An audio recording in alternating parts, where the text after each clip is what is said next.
Hi everyone! I need to get an emote of that. I absolutely do. And I should get one of Cheerio as well. Literally just for you, Jenberg. That's what I will do that for. Hey everyone, how are we doing today? How is everyone in chat? How are you, Jen? How are you today? Welcome to another solo spotlight stream. Murder. Oh, good. Well, in keeping with the month then, in keeping with the time of year, welcome. Welcome to another solo spotlight stream. I hope that this will kind of help to... Well, it might not actually, given the content and some of the themes of the game. It might make you feel a little bit more murderous. I can't guarantee that it will calm emotions, as it were.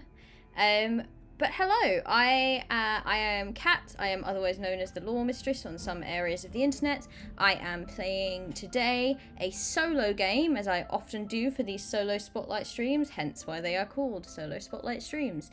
And I will be playing a game called Whispers in the Walls by Pandion Games. It is the second edition of this game, in fact. I am reliably informed by my research on the internet that there was a first edition to this game, but this is going to be the second edition. It had like a brand new layout, it had some extra things put in, the art inside was updated, and it looks flipping amazing, actually. I'm not gonna lie, I'm really impressed with the layout of this game and the graphics and the way everything looks. I think it looks gorgeous. Can you all hear my can you all hear the music, and can you all hear me okay? I've been having some issues with my levels versus music levels, and I just want to make sure that everything sounds fine right now. Music is a tad quiet but audible. Let's put it up just a teensy bit. Touch. Just a teensy wincy bit. Hopefully that's okay. I don't want it to go too loud though. I've got a funny feeling that this track that I've picked is one of those ones that builds. And at some point you're gonna message and be like, oh, okay, Kat, actually turn it down again. We'll see. If it is, that is entirely my fault, and I'm so sorry. Cool. So we are playing Whispers in the Walls. It is described as a solo horror journaling game, and I'm sure you can all guess why we are playing Whispers in the Walls, because October is here. It is one of my favorite times of the year. Yes, it gets colder. No, I'm not the biggest fan of the cold. However, it is spooky season. It is Halloween, and I bloody love it. I get very, very excited when it gets to this time of year. I get like really hyped to watch scary movies and play scary games and read scary books. I don't know. I get very, very excited about Halloween time. I don't know about everyone else, but when I was thinking about like constructing my schedules for October, I got incredibly excited. I was like, I'm gonna make it so scary. There's gonna be so much scary stuff. And this is my first piece of scary content. So this game, in a nutshell, it is a solo horror journaling RPG, and it is about the knowledge of the walls. In the late hours during the absolute darkness, the walls will open their maws and whisper their secrets. Shared through cries and wails and mimicry of the horrors within. I love this very, very much. I read a book once, actually, about creepy walls. It was about creepy wallpaper. There was like a thing, there's an owl, there's a creepy owl living in the wallpaper, and oh my goodness, what was it called? There was the word smoke in the title. I'll have to look this up.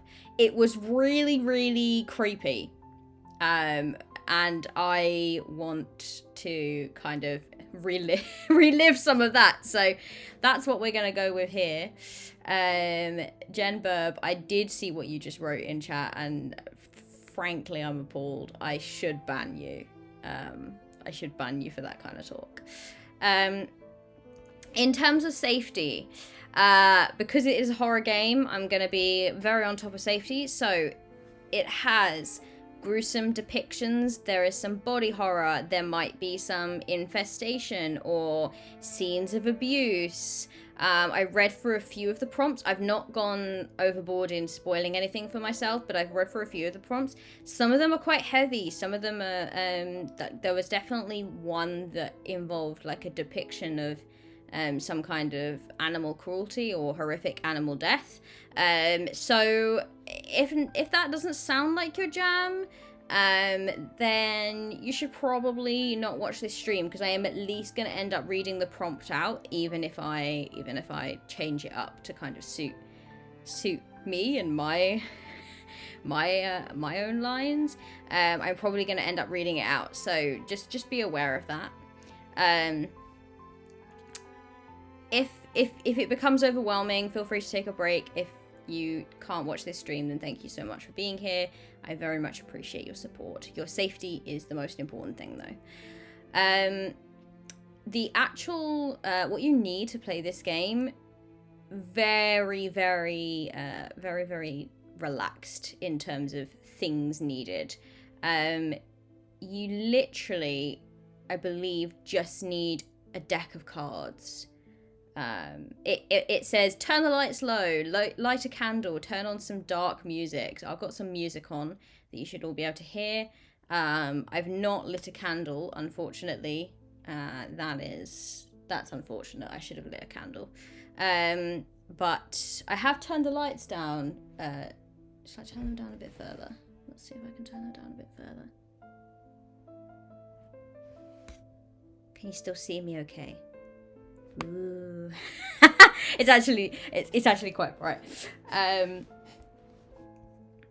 All right. Yes, you literally need a deck of cards and this game and something to journal with. That's it. That's all you need. It says time 15 to 60 minutes, complexity low. I believe that the complexity is low. I think, wow. I just saw that person. I just saw that person's like name. I'm not gonna call them a person, they're a bot. I just saw that bot's name. That is, what a great name. Rip Conic Vibrator. Okay, so thank you, Jen, though. Thank you, Jen, for doing that for me.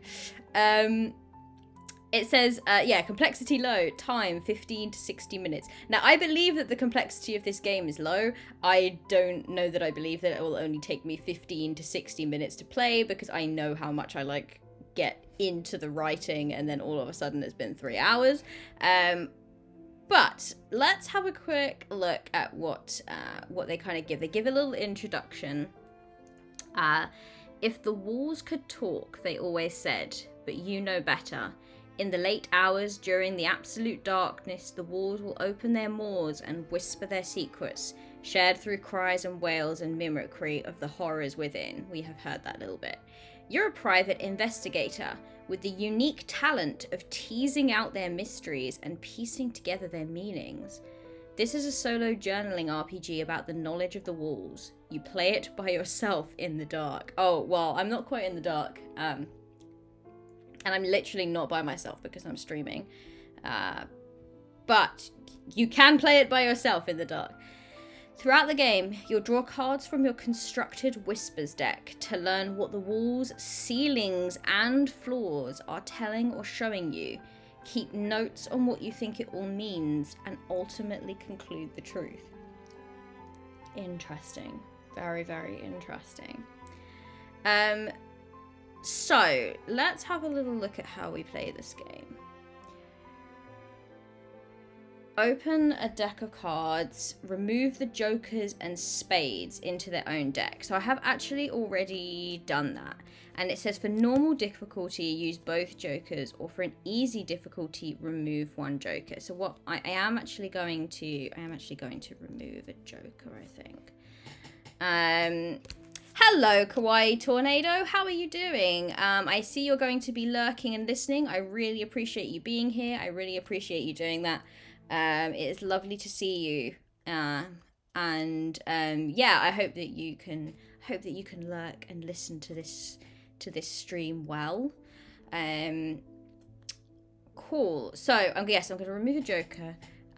So I will have one joker and all of the spades in one pile, and I believe that I have to shuffle them together. Yes, so shuffle the jokers and spades together to create the hollows deck, and shuffle the rest of the cards to create the secrets deck. Okay. Let's do that.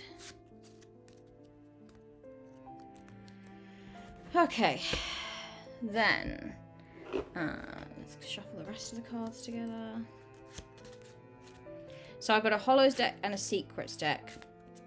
And then I think I have to draw from each of them. And then create a whispers deck from that. It says, so actually, if you think about it, you're not very, very likely to have a joker in your... because it says like for normal difficulty use both jokers, for easy difficulty remove one joker. But actually if you're drawing, it says then draw 3 cards from the hollows deck, so I might not get a joker at all, which is interesting. And 6 from the secrets deck. Okay, all right, let's do that then. So, 3 cards from the hollows deck. 1, 2, 3. And 1, 2, 3, 4, 5, 6. Okay, so I have 6 from the secrets deck, 3 from the hollows deck. So the hollows deck was just jokers and spades. Everything else came together to make the secrets deck. I took 9 cards in all. Now I shuffle them together. And this becomes your whispers deck. So this basically becomes our play deck. Everything else is entirely disregarded. You don't need them anymore. And I like that actually, because what that means is that you're only going to get like a certain amount of prompts. The game itself is going to be like a very contained experience. It's not like you can just draw and you're just going to get prompts from all over the show. And you're less likely to get like repeat prompts. So if you play this again and again and again, you are probably going to find that you get very different prompts, very different stories each and every time, which I really, really like. Okay, cool. So I have a deck of 9 cards here, and this is going to be my play experience. So in all, there should be about like 9, there should be 9-ish entry. Oh, no, actually 8, because you start off with the location. But I suppose you could do a entry about the location. That's cool. So you start with a location, then you do 7 entries to kind of like tease out clues and learn more about the story of the place. And then you have the final card, which is your ending card, and it tells you kind of how the story ends, and you use what you have already learned to build that part of the story, which is really, really nice. Let's head over to my writing area. So find a nice font. Let's find like a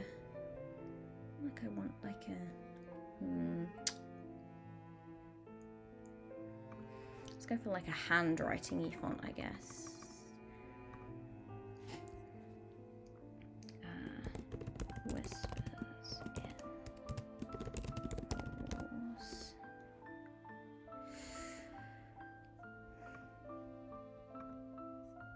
Actually, I can probably make that like a heading, right? Damn, that's really, really tiny. Yes, that is Trattatello. Yeah, it's actually like, I love this font very, very much. Shall I write the journal in that? Yeah. Oh, well, I'll start with like a day.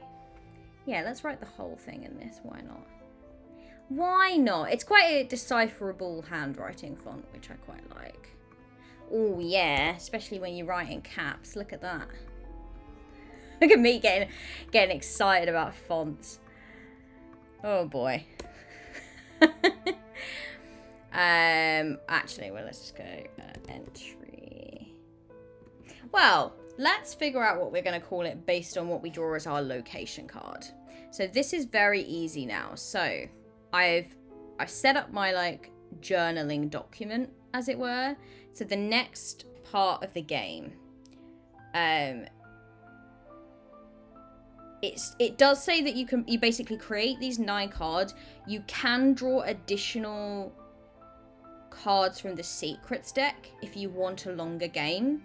So if you've decided, oh, actually, like, essentially 9 entries, I'd quite like to play for a bit longer than that. I want to do a really big discovery and I want to find out a lot of information, then you can draw additional and make it like a much longer experience. I'm going to keep it how it is in the way that it says to do it. So add them to the whisper step for removing it from play. Got it.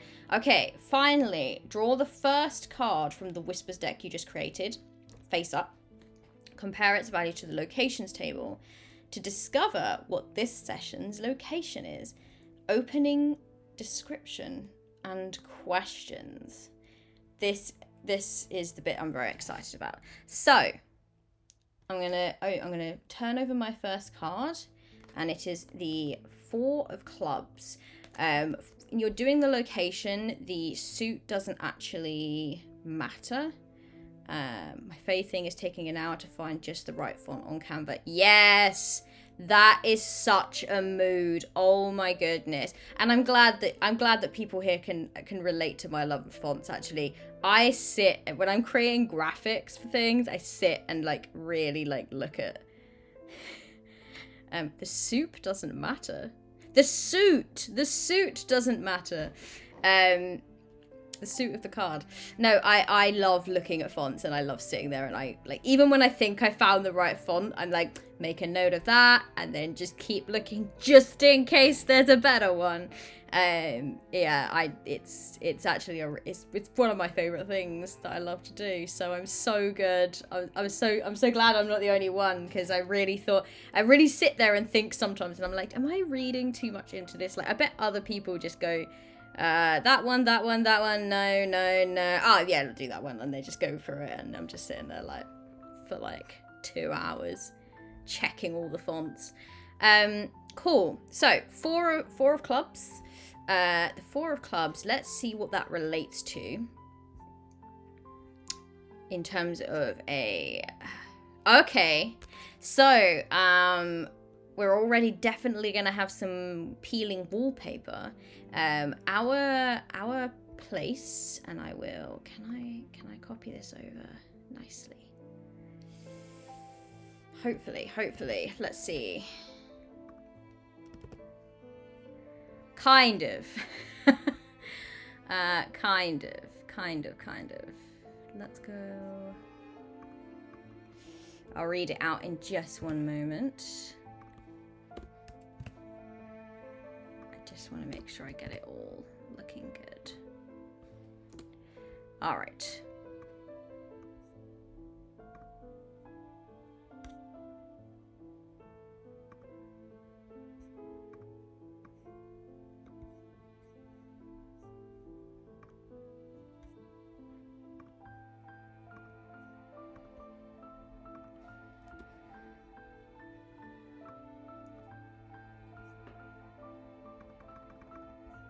So, our location is an apartment.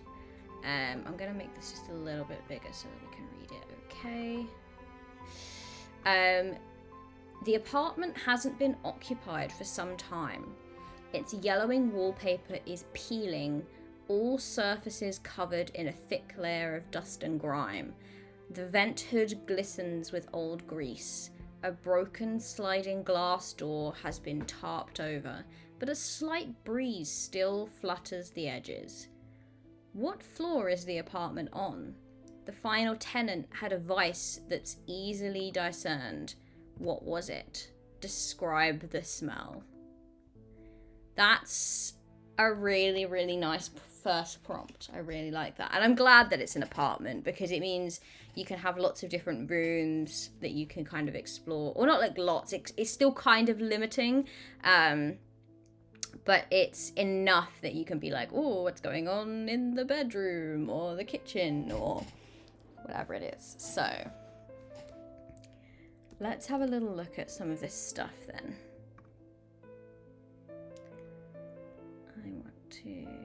I think I'm going to go for a slightly different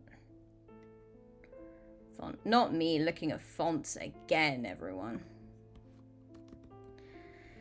All right. So let's see. I don't want to actually I don't want to do it as bullet points. I think I want to do it as. So now that I've figured out that it's going to be the apartment, I have now my location card is now discarded, and that's the first of the 9 cards discarded.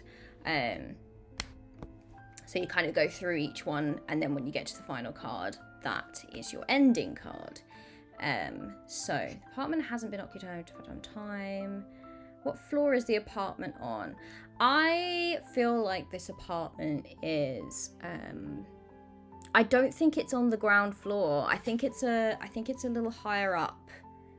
I feel like it's in a I don't know if it's in a high-rise building, but there's definitely a good 4 or 5 floors, and I think it's dead set in the middle.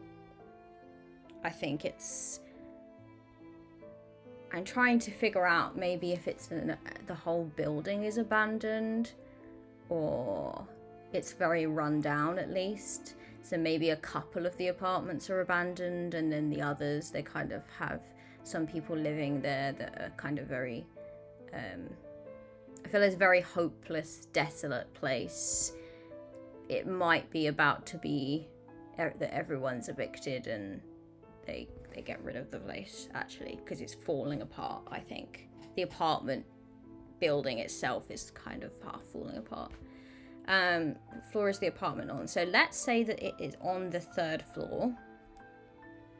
The final tenant had a vice that's easily discerned. What was it?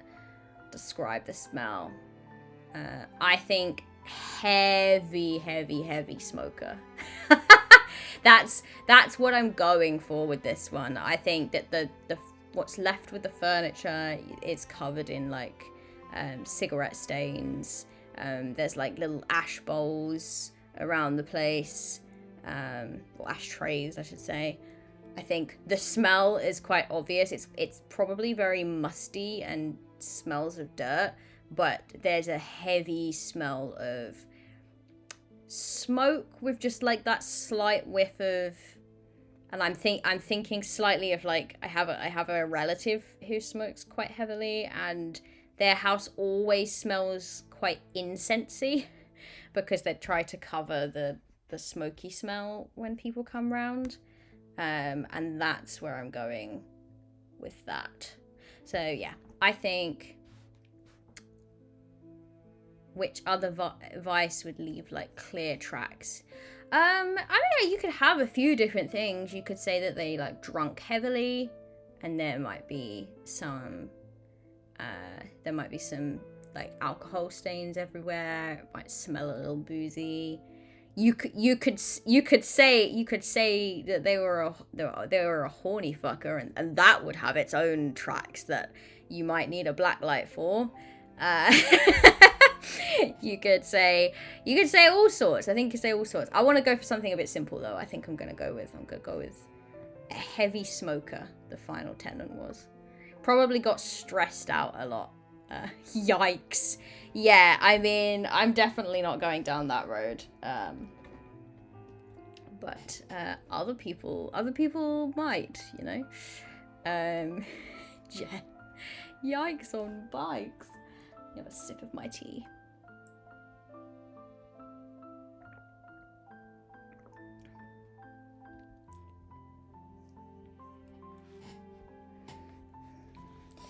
Okay, so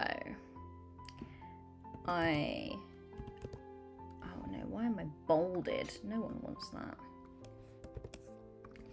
I know I'm in the right apartment immediately. Because the smell of smoke mixed with perfumed incense and rot is almost overpowering. I remember smelling it when I dropped in to see. I think the reason that we're here is because my detective that I'm playing has maybe got a friend that lives in one of the upstairs apartments and has come to visit them and has kind of sensed or felt the story from the apartment down below and has to know what it is that they're trying to say. I remember smelling it when I dropped in to see what should we call them? Lavina. Bad at names, everyone. Really bad at names. When I dropped in to see Lavina a few nights back, it was only supposed to be a flying visit. I wanted to make sure. Laverna. We love a fairytopia villain. It was only supposed to be a flying visit. I wanted to make sure that she was recovering okay after her surgery. I brought some groceries round.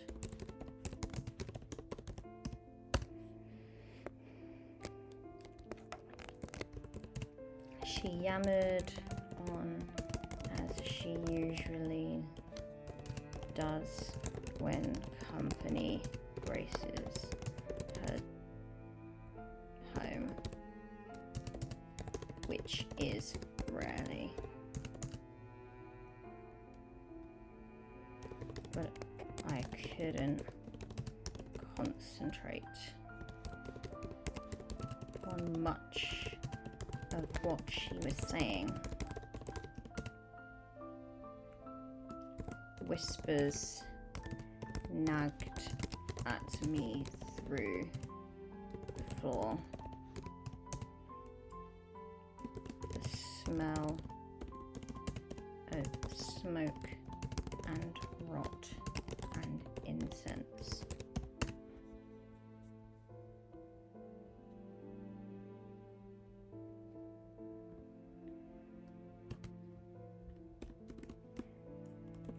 Who lives downstairs?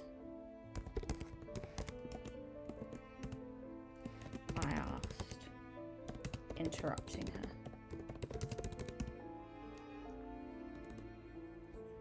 Me, I live downstairs. Who lives downstairs? I asked, interrupting her. She stops mid-sentence. No one. Not anymore.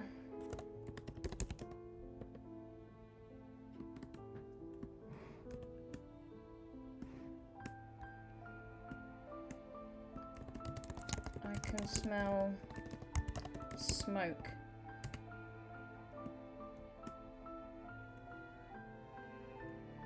And rot. She sniffs. I can't smell anything.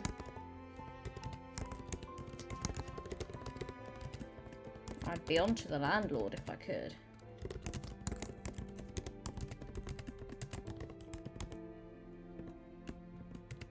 Then she smiles fondly. You've always had a wild imagination.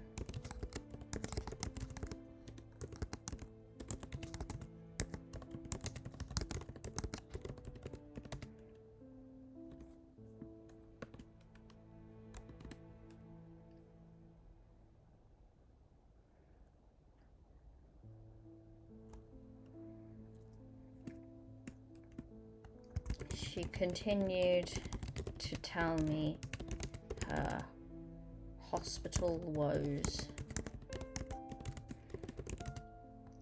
The stench from below clogged my senses.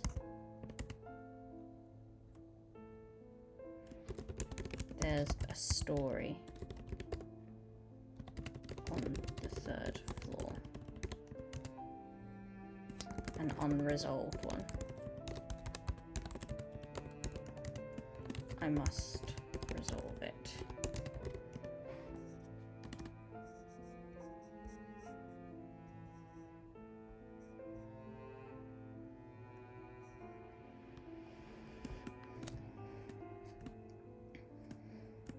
I look around at what's left of the apartment. It wasn't even locked, and the concierge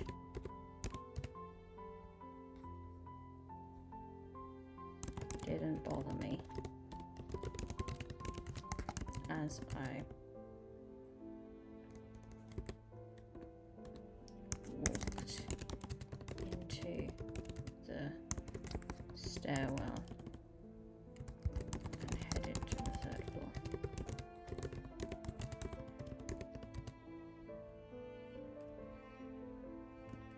Something about this building feels like it has lost hope.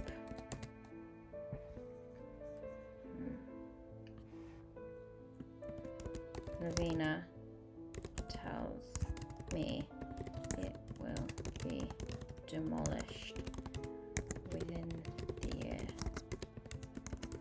She's moving in a month or so.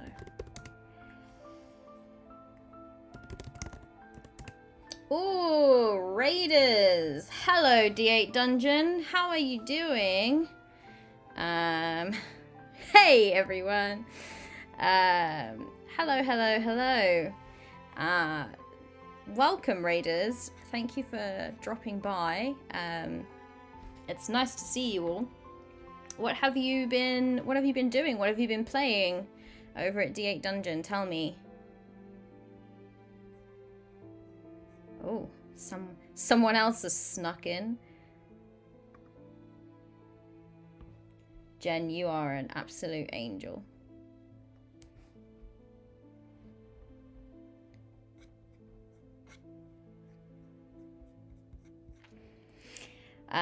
Raiders, I am just playing a game called Whispers in the Walls.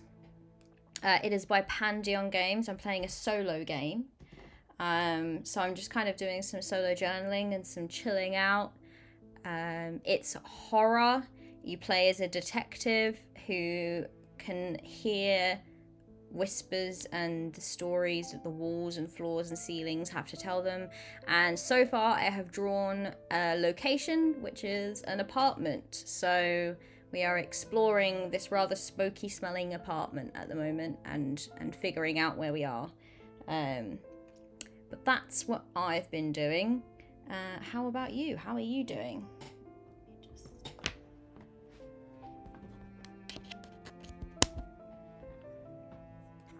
Thank you very much. It is very cool so far.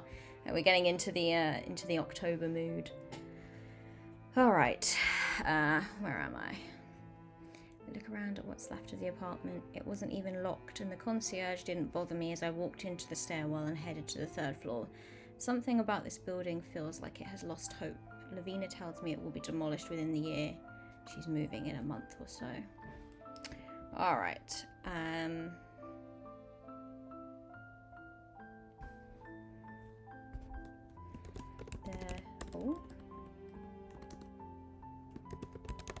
Let's move this down a little bit. Furniture is still here. Stained.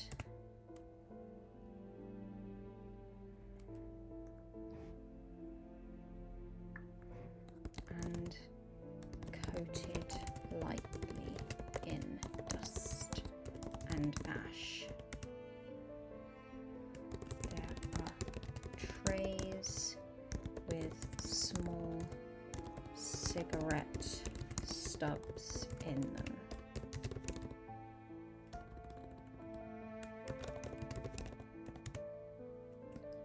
For a moment, I look and think that one is still lit, but when I blink, it is as lifeless as the rest.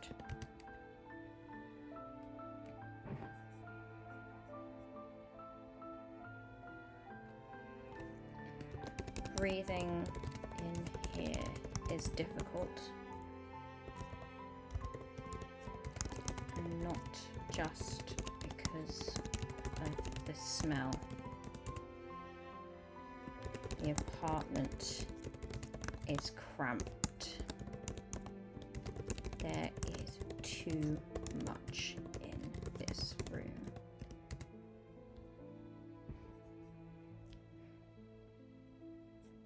What other questions were they?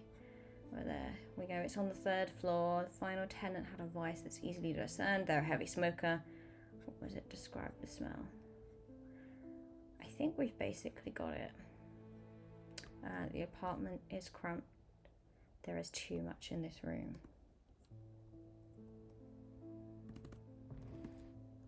I exhale softly. Talk to me then. All right, that feels like a good place to stop our first entry, our location.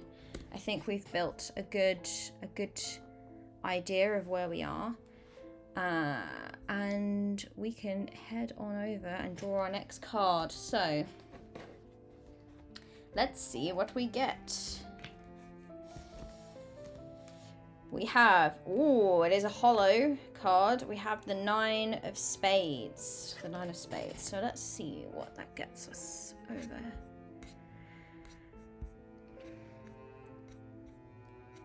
Heart. So, by the way, in terms of what the suits actually relate to, hearts is for the walls. Diamonds is the floors. Clubs is the overhead. So, like your kind of ceilings and roofs.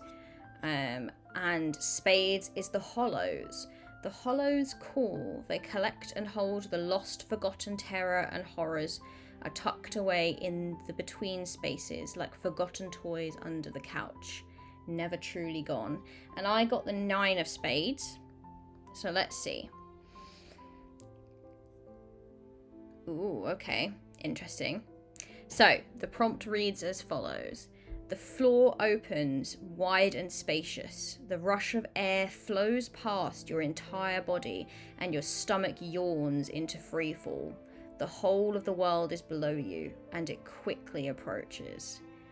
The terrain is shaped to spell a word or draw an image. Describe what you see below. That's such an interesting prompt. The prompts in this are really gorgeous, actually. They're really gorgeous. Okay. Let's head back.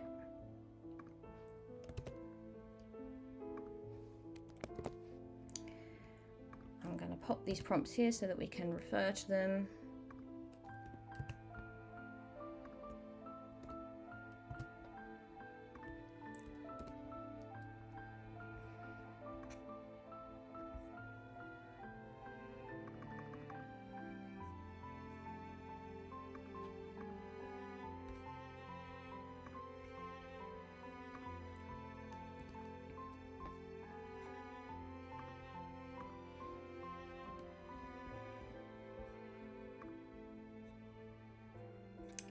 So, alright, so the floor has just opened up beneath us. Suddenly it's all spacious and wide.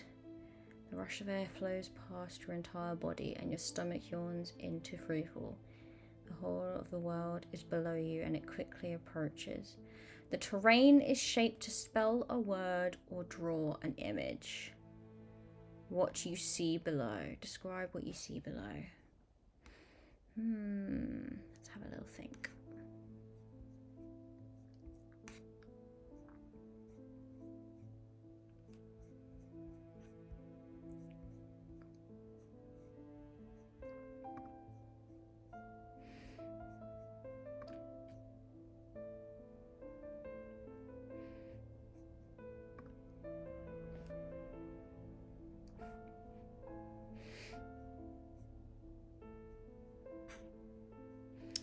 I think, all right.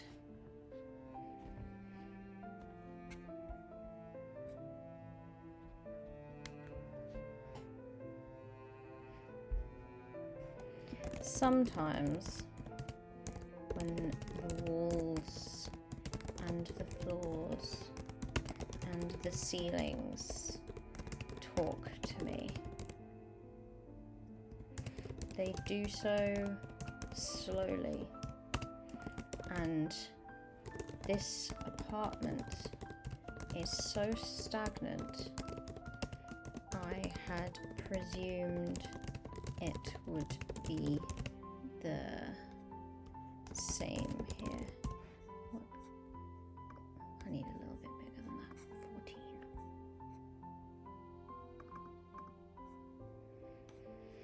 Sometimes when the walls and the floors and the ceilings talk to me, they do so slowly, and this apartment is so stagnant I presumed it would be the same here. How wrong I was. How wrong I was. Incredible slip.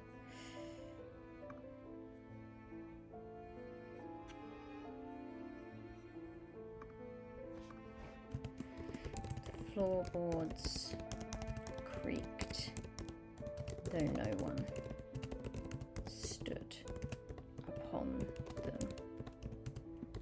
Then they began to crack and crumble loudly.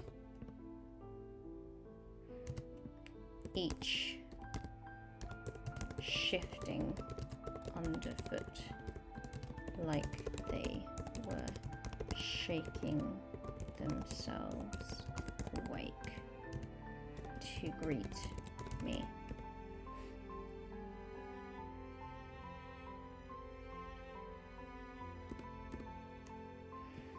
This was another deception. Their intentions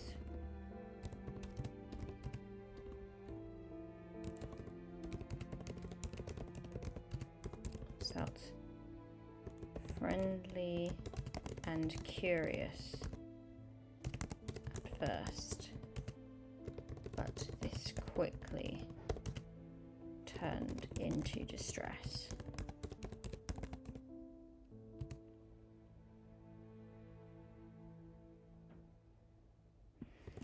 They snapped apart, and I find myself falling through the hole in the floor that has so quickly appeared. I grab for the arm of the sofa, but it falls through with me.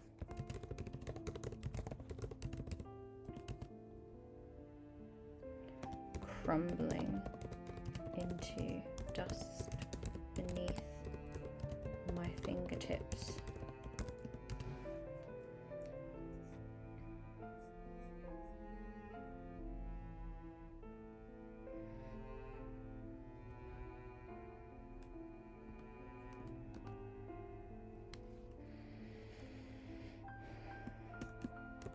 For a moment, I am terrified. I am falling. I am going to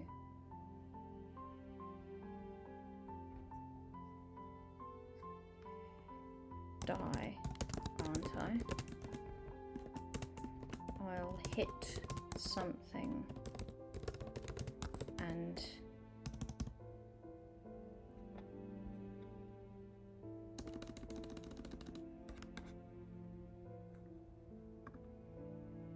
no, this is not real. I must pay attention to what I am shown. Okay, can I... Aww, quiet tornado, that's very sweet, thank you. That's very sweet of you to say. Aww. Stop it! Stop it, do not perceive me. Do not perceive me. Okay, for a moment I am terrified. I am falling. I am going. No, no. See, now you've set Jen off. And thank you for the subscription as well. I really, really appreciate that. I have set myself a target of 20 and I'm kind of only just coming back into like very regular streams. So thank you very much. I really appreciate you being here and your support. I like to gently mock. There is nothing gentle about the mocking that you give me. For a moment, I am terrified. I'm falling. I'm going to die, aren't I? I'll hit something and no, this is not real. I must pay attention to what I am shown. I stop reaching for the sky and look down. The thing they always tell you not to do.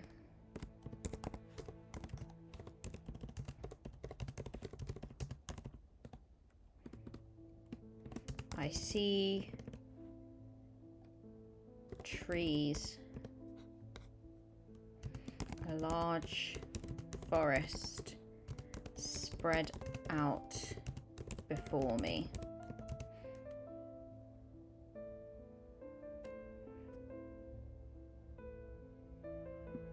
It is shaped, though, a familiar shape. One pasted on the textbooks of every science class in the country.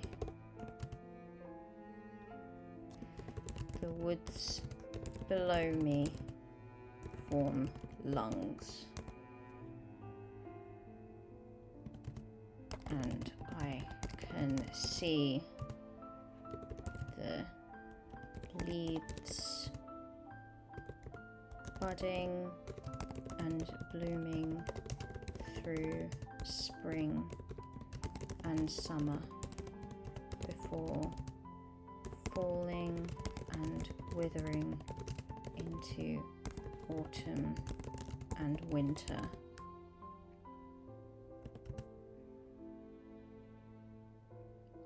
A constant cycle.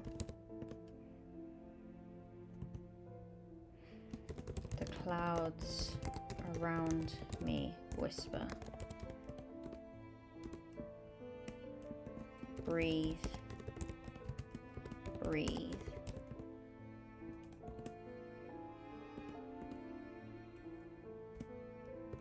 But as I get closer to the treetops, I spot a spark.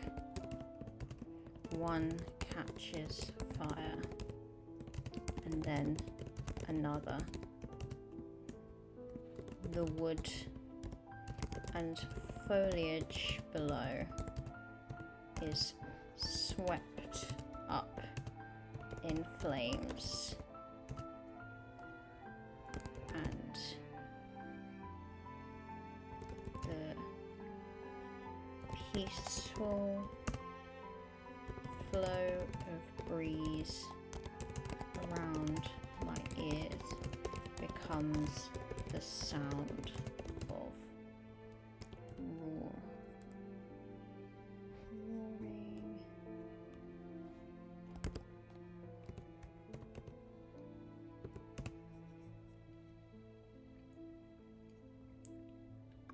of a roaring fiery maelstrom.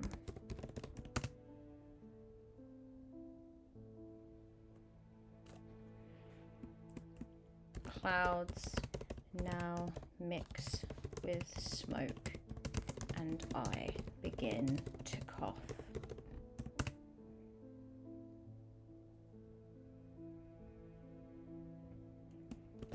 My breaths quicken.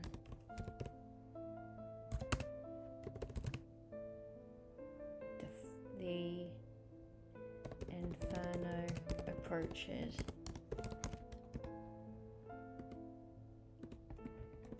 Breathe.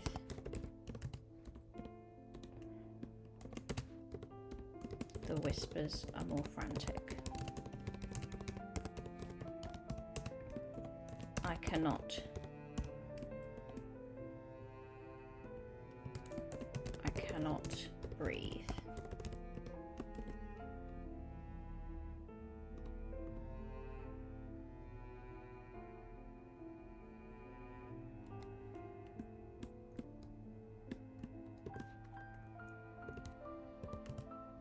The crackling branches meet me.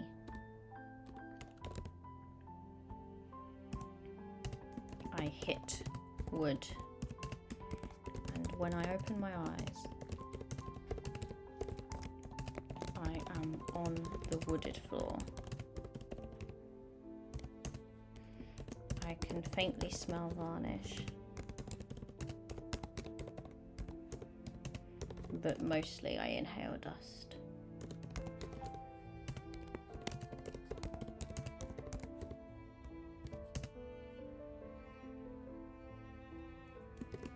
The smoky smell of the place has not left.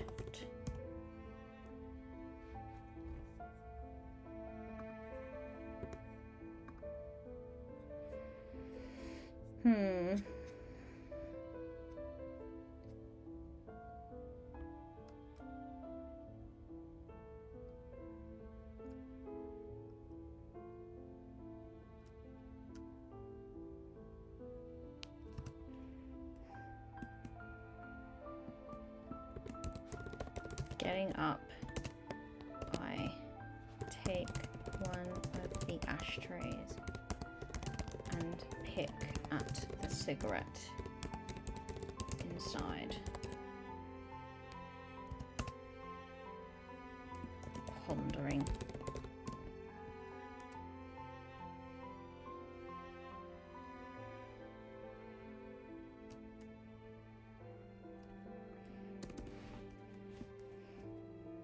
All right.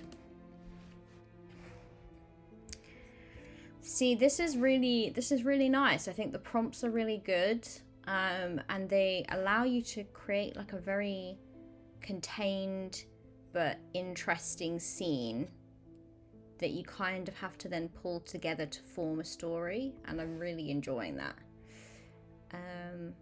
So I've got my apartment, I've got my first thing. Let's see what the next prompt is. We are looking at the 7 of Hearts. Hearts, I believe, were walls. So let's see, shall we?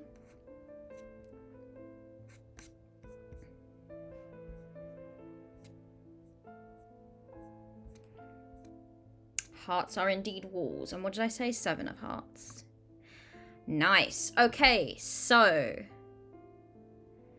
a painting on the wall swirls and shifts into an ungainly, ugly visage of a monstrous creature. Oh my goodness, you know how I talked about that book that I read? It's kind of a bit like this.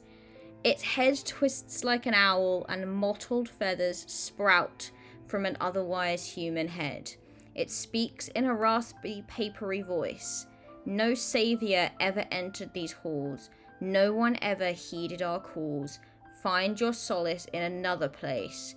We were not forgotten, but misplaced. The picture stops moving and falls to the ground, its glass shattering. There's something written on the back of the painting in a hurried script. What does it say? What do you think the painting was speaking about? How is that for an incredible prompt? Oh my goodness. That's amazing. Okay. Okay. Let's get that written down.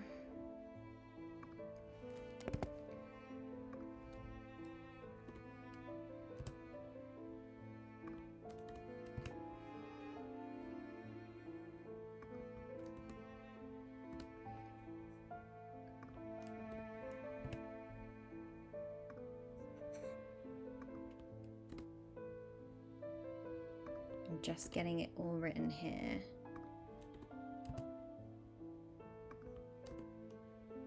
We were not forgotten, but misplaced.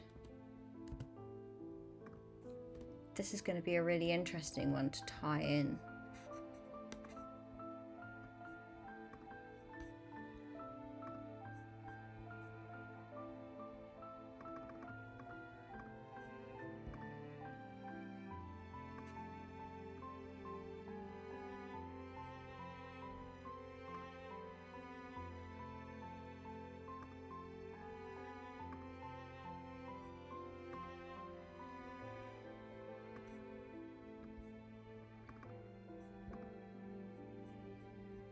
All right, I'm just going to change that because... So, painting on the wall swells and shifts into an ungainly, ugly visage of a monstrous creature. Its head twists like an owl. Mottled feathers sprout from an otherwise human head. It speaks in a raspy, papery voice. No savior ever entered these halls. No one ever heeded our calls. Find your solace in another place. We were not forgotten, but misplaced. The picture stops moving and falls to the ground as glass shattering. There's something written on the back of the painting in a hurried script. What does it say? What do you think the painting was speaking about?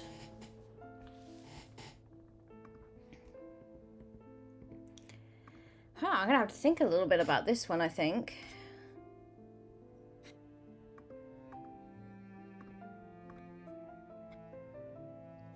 That riddle is really getting me. Like, I just keep reading it and I'm like, there's so many different things it could be. I feel like because it says no savior ever entered these halls, I feel like that's about the apartment building as a whole. Not just necessarily this apartment.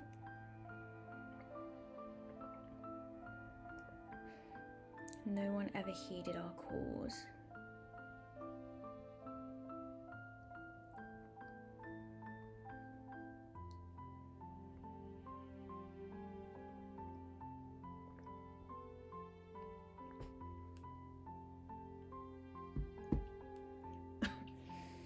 like the owl and like feathery imagery.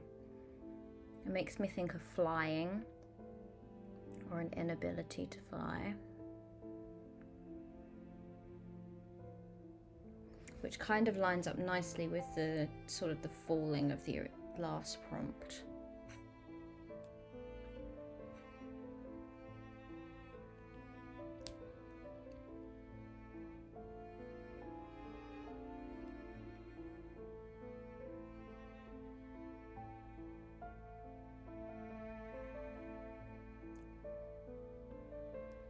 All right. Let's have a little think. So,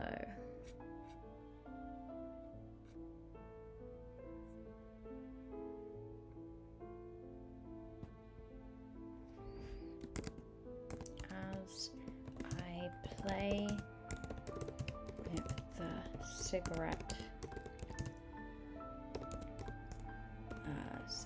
butt between my fingers, my eyes are drawn to the nearby bedroom, and I see a picture hanging on the wall.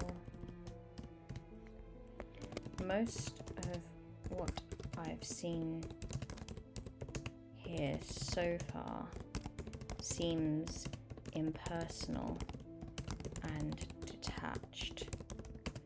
There is little love found within this apartment.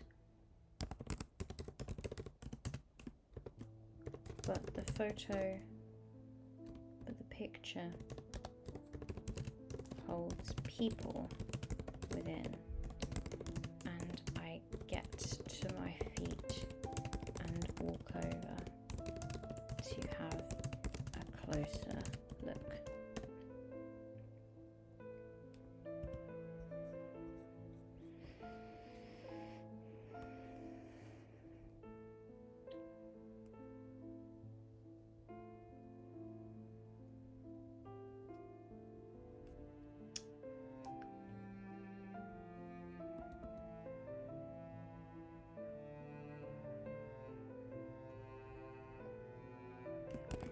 As I gaze up at the painting, I analyze it thoroughly. It is incredibly realistic in its art style and depicts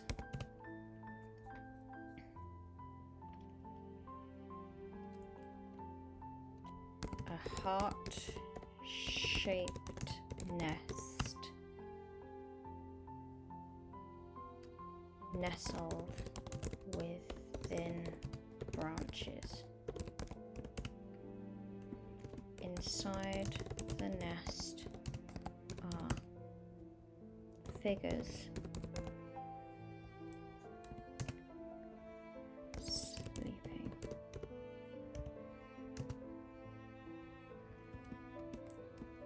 None of them are looking at the painter.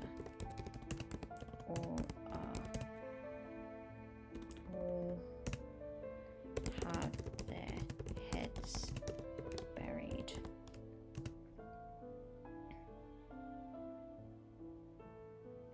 In their arms.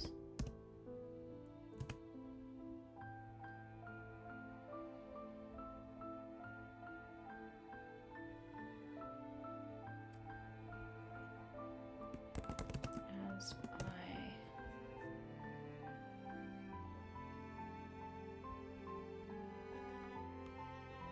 gaze at it longer and longer, the leaves within begin to rustle.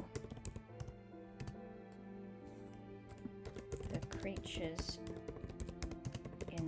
the nest grow malformed and monstrous. Their skin sprouts feathers. They turn back towards me, eyes dark and dangerous. One has a face alight with serene joy. Another looks frightened, and a third sad.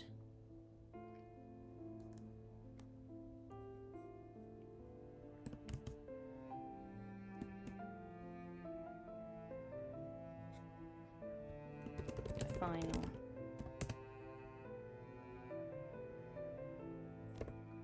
Its face twisted with rage, rasps aloud a poem.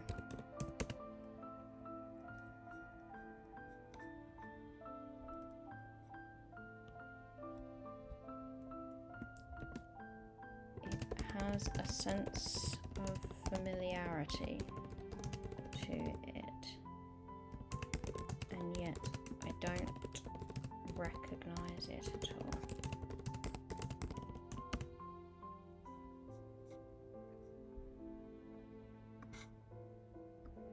Let's just copy and paste that across.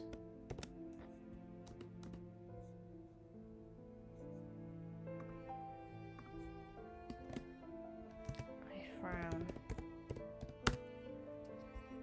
Oh, I don't think I want that to be.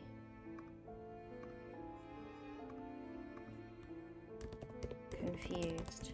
Frown, somewhat confused.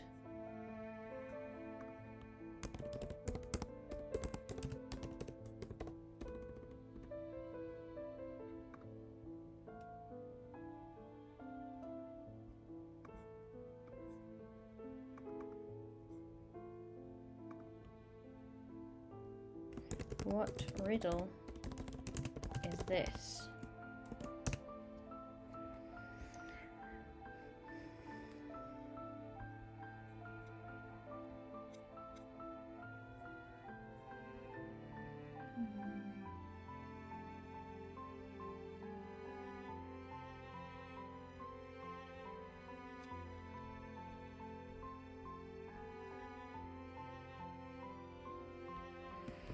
I feel as if this place is trying to give me a clue, but the entity here that haunts it is restless, wounded. It does not quite trust me yet. Not well enough to give me answers easy. To give me easy answers. I look once more to the picture. Each figure is an emotion.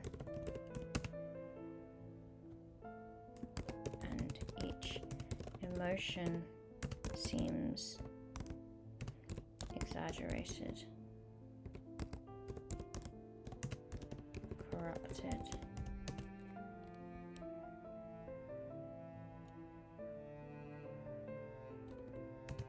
In some way.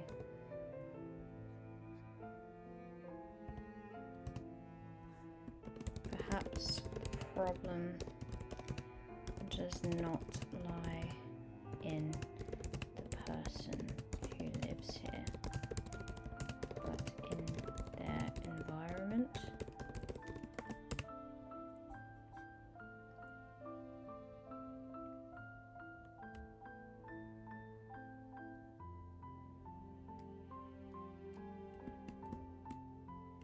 There are many halls in this apartment building. The place is like a maze.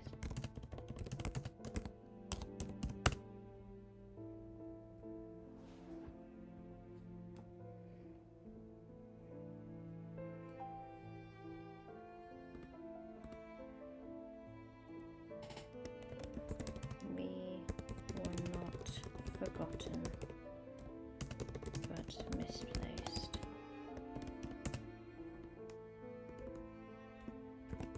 Whoever lived here did not lose touch with their heart or the things they feel, things they felt. Just misdirected it.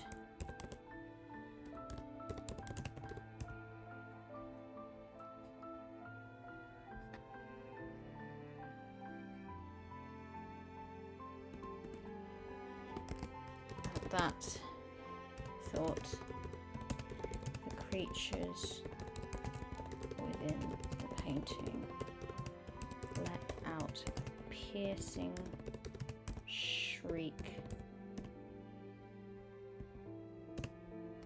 and for a moment I feel like a mouse about to be scooped up by some winged predator and eaten alive.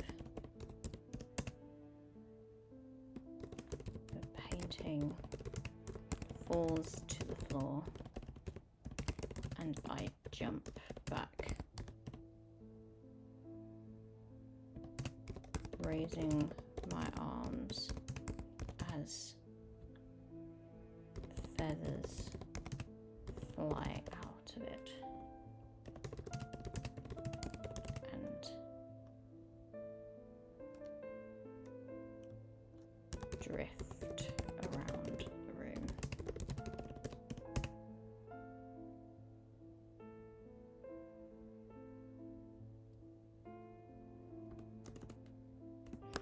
A small piece of paper is tacked onto the back of the painting.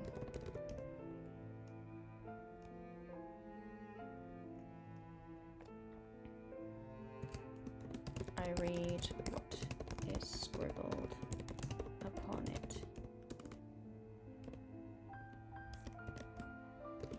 Here is the nest, but where are its eggs?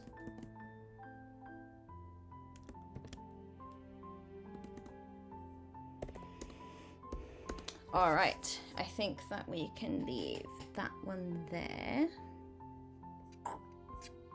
Damn, getting through this. Okay, so let's pull our next prompt, which is the 3 of Hearts. So we're going to have some more fun with the walls.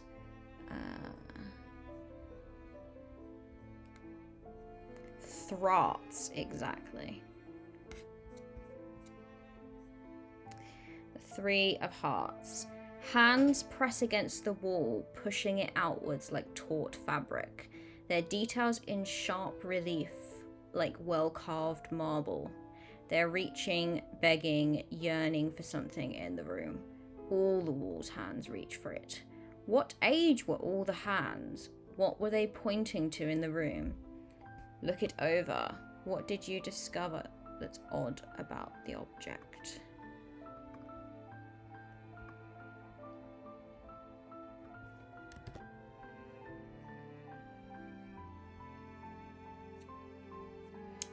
Let's get that one up here.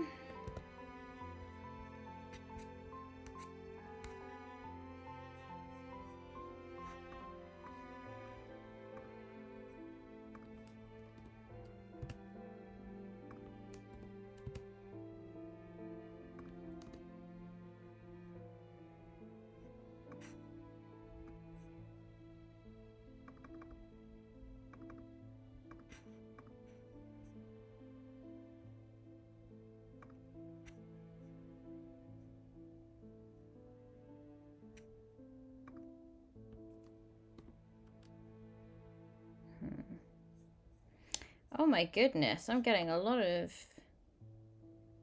this today, aren't I?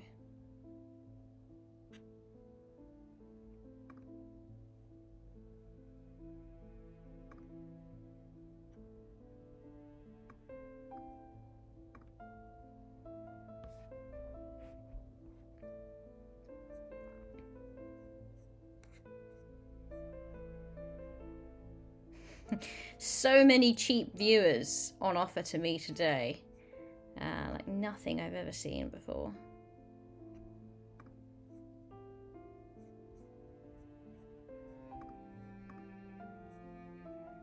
Okay. Hands press against the walls, pushing it outward like taut fabric, details in sharp relief like well-carved marble. They're reaching, begging, yearning for something in the room. All the walls' hands reach for it. What age were all the hands? What are they pointing to in the room? Look it over. What did you discover about the object that's odd?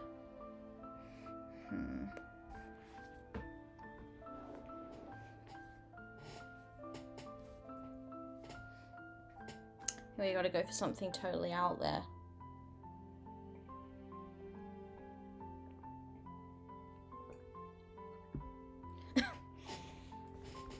We gotta do something.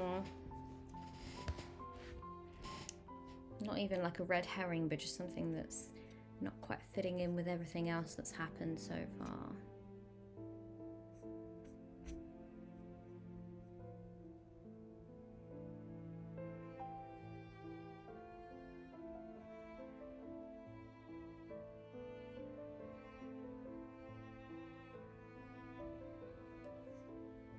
All right.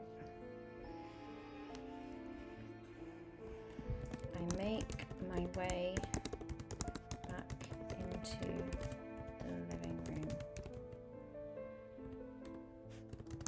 and sit upon the sofa.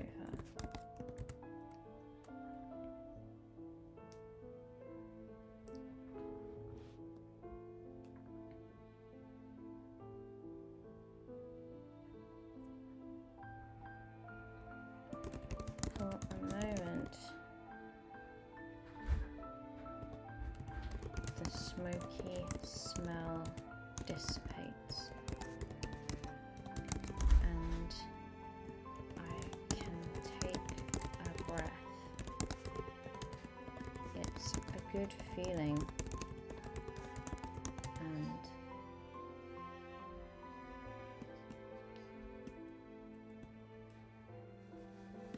I wonder why it has been granted.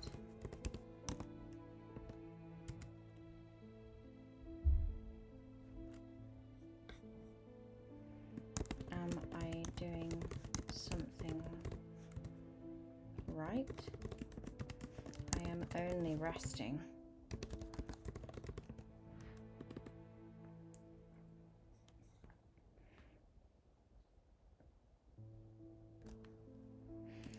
The pattern on the peeling wallpaper is strange to me. It is a cream colour, though age and cigarette smoke has turned it quite yellow.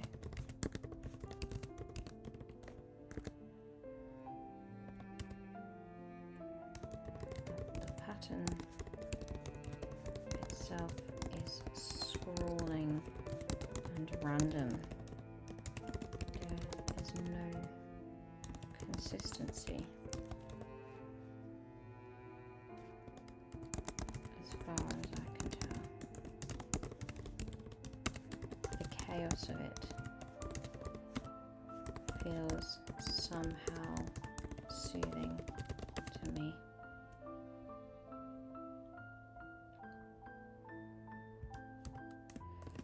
I follow its lines, and it is then that I see the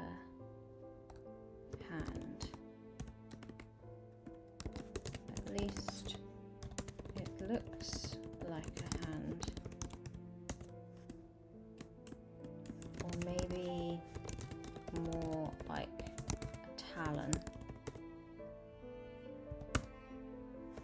It has sharp claws that press outwards. I'm surprised that they do not rip the wallpaper.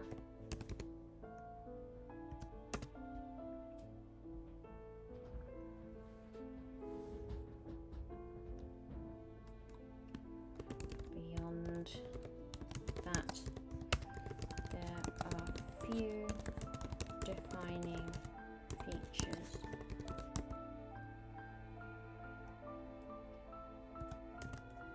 But I sit up again as I note that more of the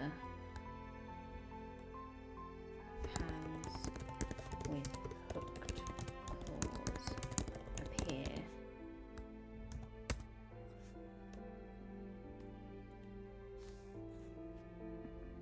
First, there is one, then there are 10, then suddenly I am surrounded. They vary in size, some small like a child's, some aged and wrinkled.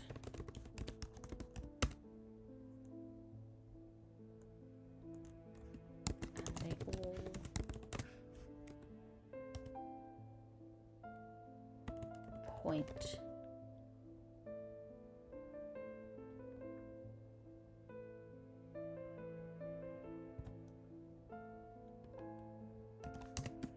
I try to get a feel for what they want. I run my hands along to the general direction of where they are pointing. There is no response until my fingers hit the soft edge of a blanket. They scrabble at the wallpaper, clawing at it desperately, trying to break through.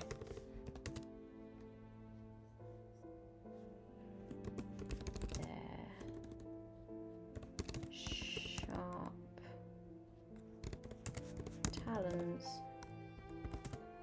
cannot pierce the paper.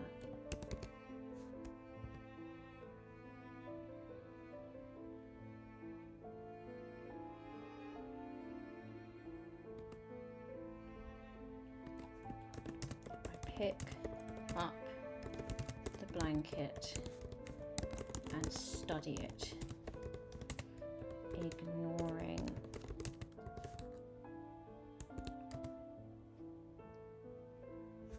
the urgent scratching around me.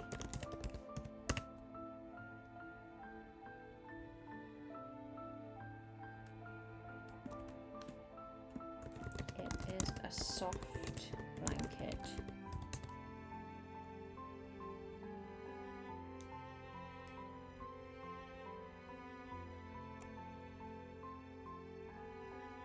Fleece lined and seemingly clean and unused amongst the rest of these old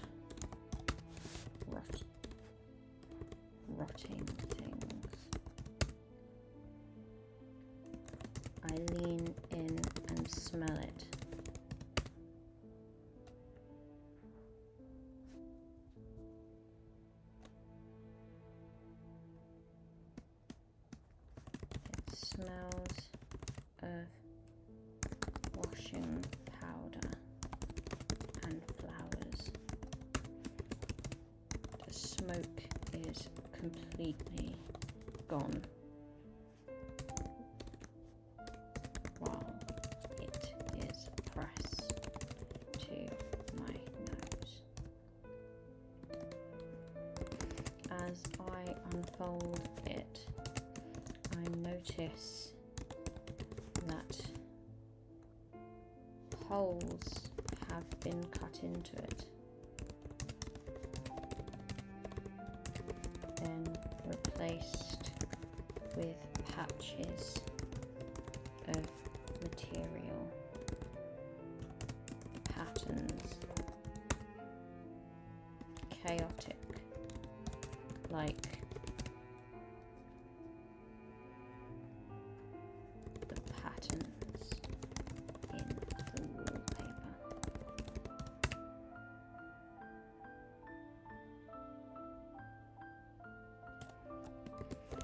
The blanket is large too.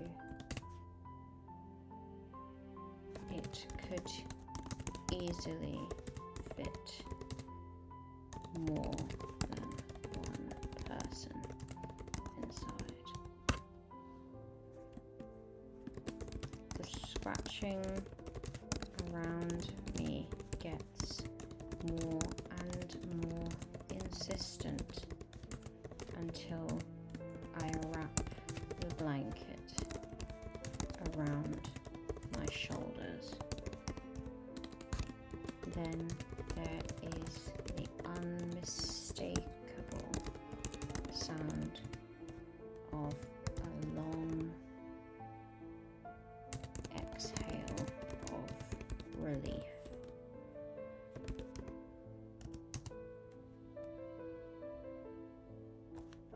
And for the first time in this cold, musty, unforgiving atmosphere, I feel warm. I feel safe.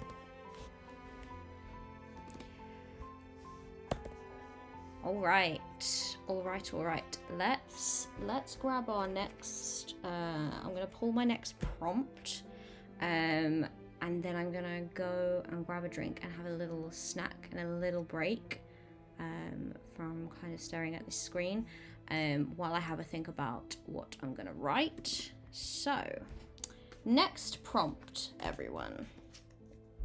Ooh, King of Clubs. King of Clubs is what we're looking at. Let's have a little look. At what a King of Clubs might be. Trying to remember clubs. Diamonds is the floors. Yes, clubs is the overhead. So we're going to be looking at the ceiling now. And if we're looking at the king,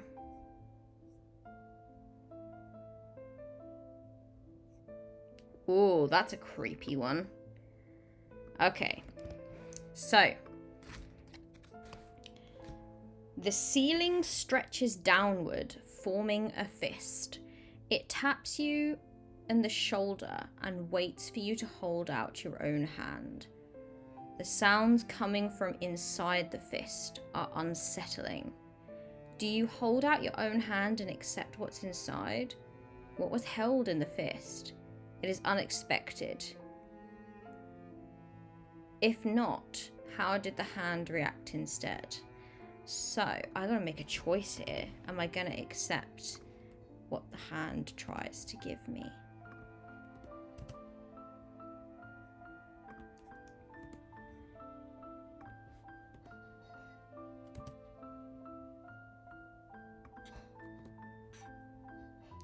Let's have a little think. Pop that there.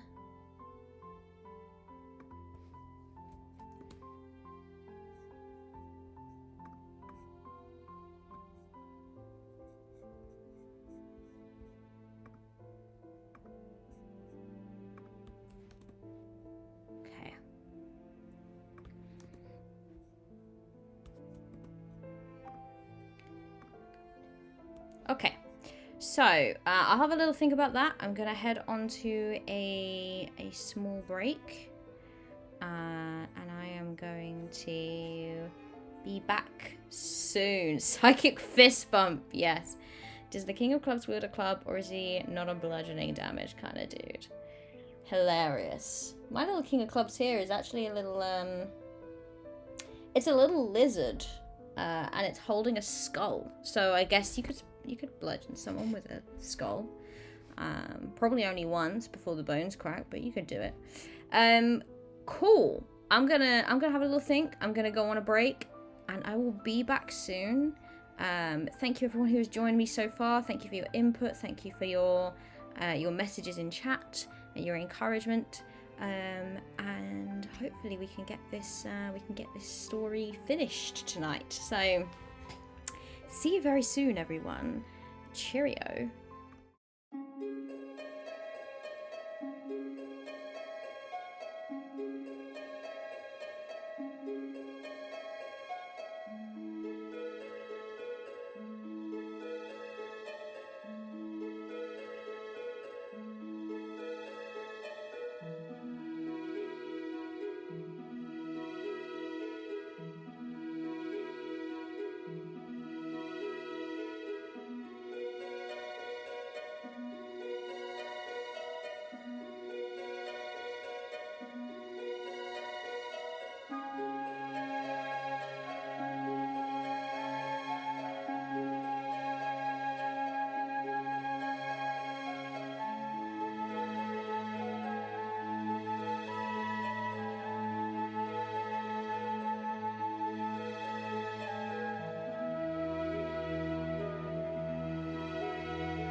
Hey everyone, I am back.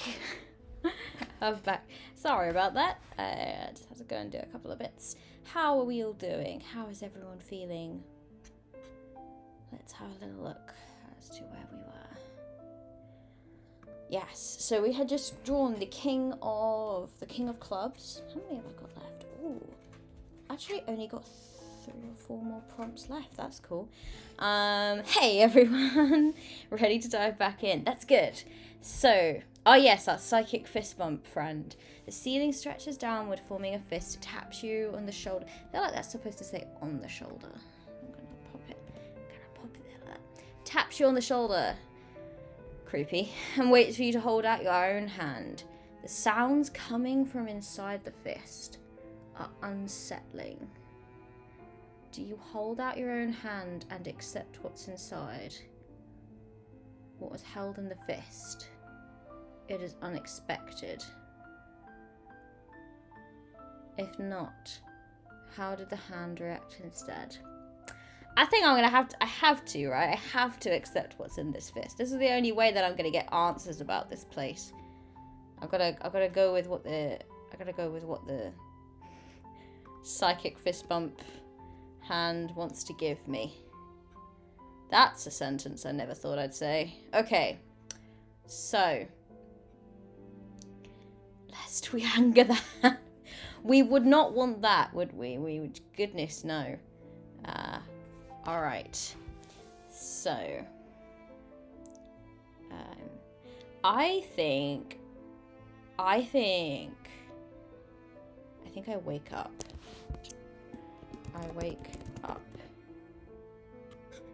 I think I wake up after sleeping in this blanket. With a start. That choking, smoke-filled scent is back.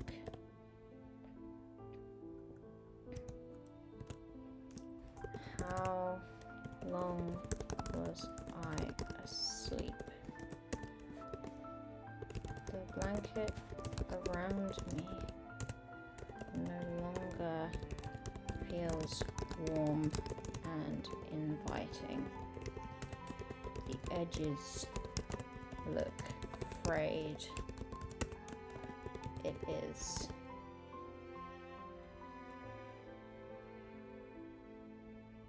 tired, like the rest of this place.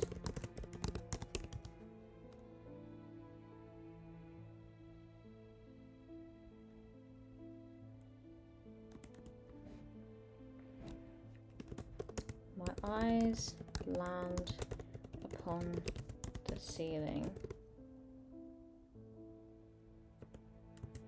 I know that Lavina lives directly, instead of lives, walks directly above me. I think I can hear her moving around slowly, of course, with a slight limp.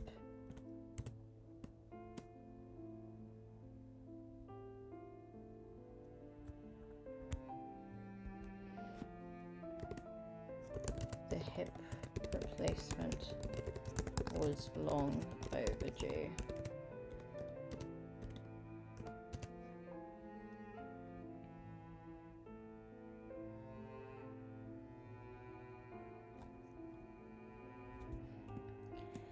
The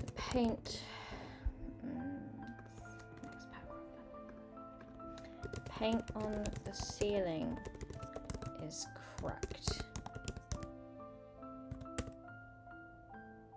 and stained, and in my tired, groggy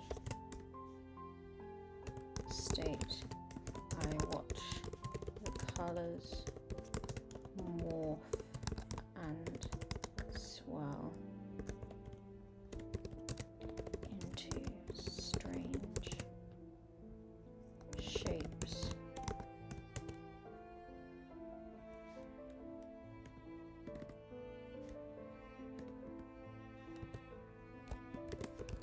shapes become bubbles. They froth and boil.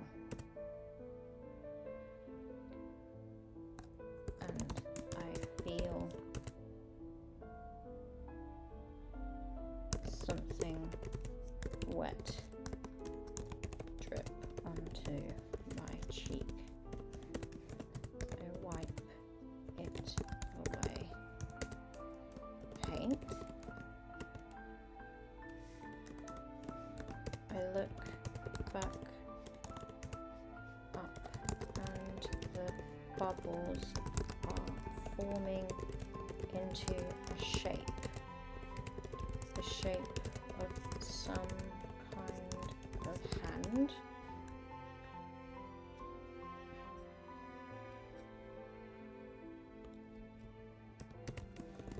Its fist is closed and unforgiving, and it steadily extends out towards me.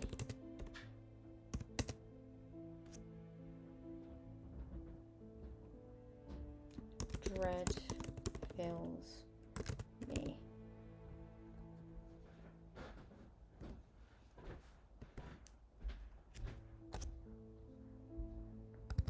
As I realize that whatever protection blanket had provided me is now gone.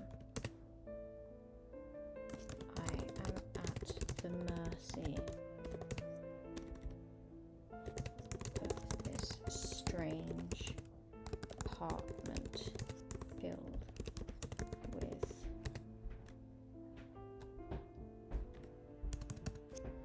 something akin to grief.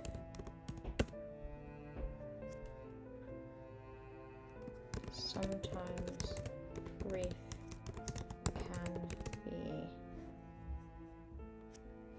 hollow and empty, and internal. Sometimes it is explosive and dangerous.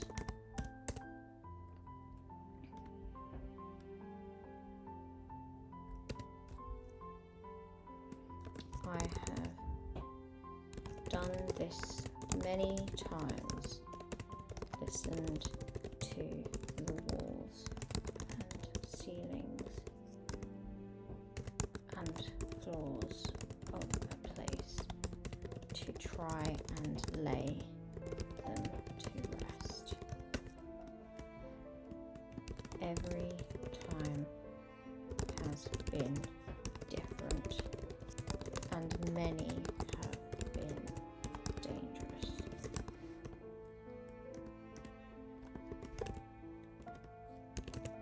The hand draws level with me. I feel as if it is looking at me. The fist is pulled up tight. Its own nails dig deeply into its skin into its painted skin with an unrelenting pressure.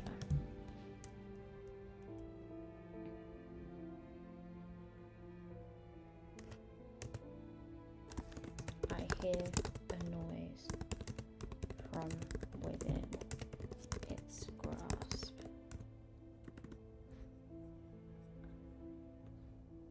Some kind of squawk can't spell squawk right now. Squawk. Panicked and desperate to be free. The sound of a trapped bird is the closest thing I can compare it to, but even that does not fit what I just heard. The emotion within it was far too complex, too layered to be an animal.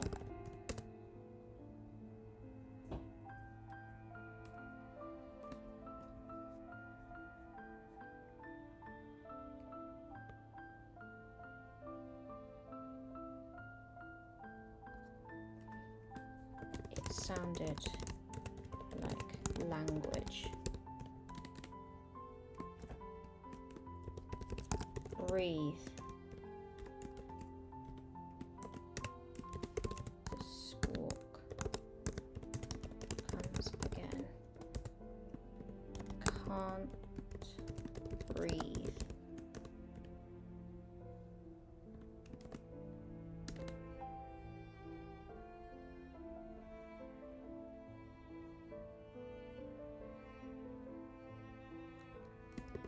The hand shakes a little, tauntingly. It seems to be offering what is inside its grip to me, and yet mocking me for not being able to have it.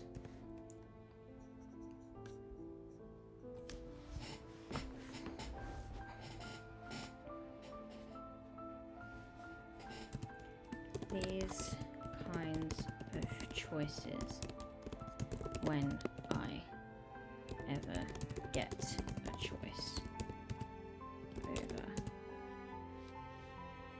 what a building wants to show me, seldom end in the way I expect them to.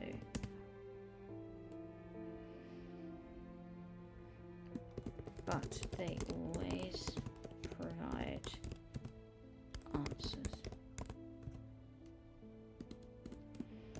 I reach for the hand and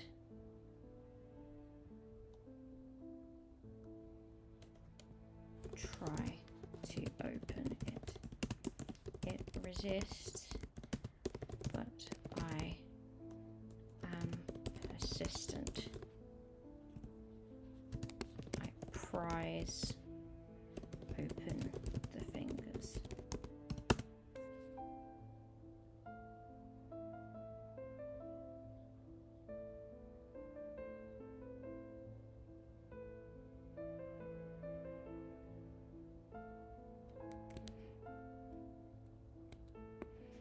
Just because the building is talking does not make it in control. I am the one that gets to choose to listen, and it would do well to remember that.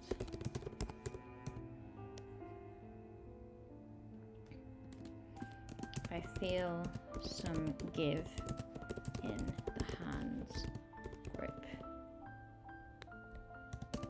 And then it relaxes.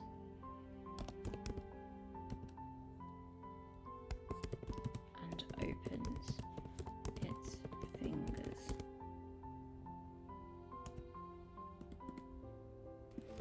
There There is nothing on its palm.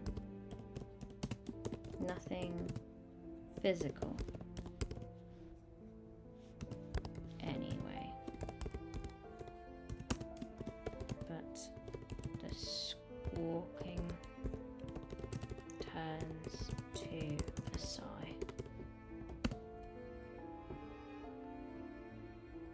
And the air feels lifted for a moment.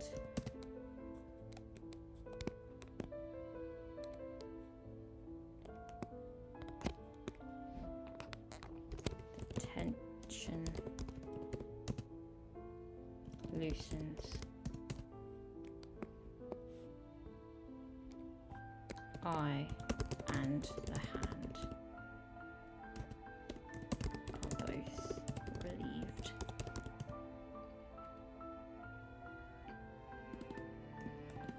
It brings its fingers gently to my cheek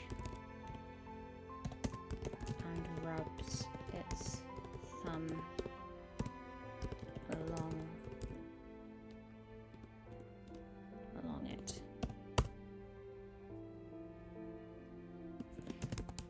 See the hand properly for a moment. Still painted, but in colors.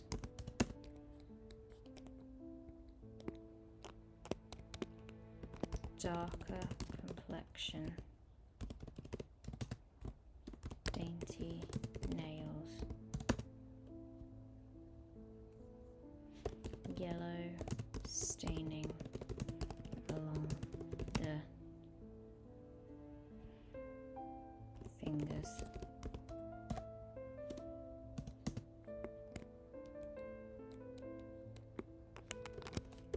The previous tenant,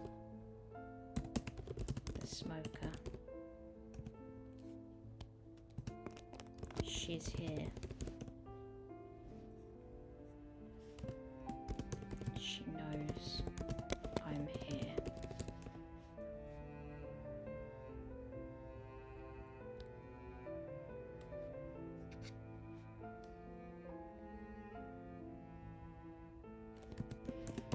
I lean into her touch for a moment and smile.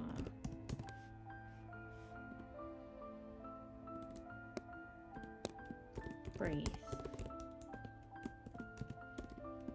I respond. You can breathe.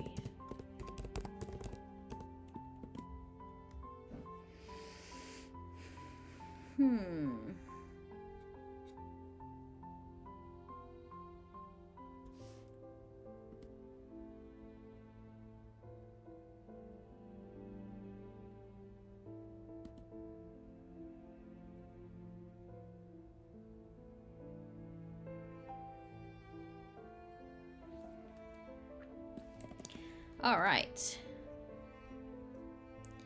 Let's see what our next prompt is.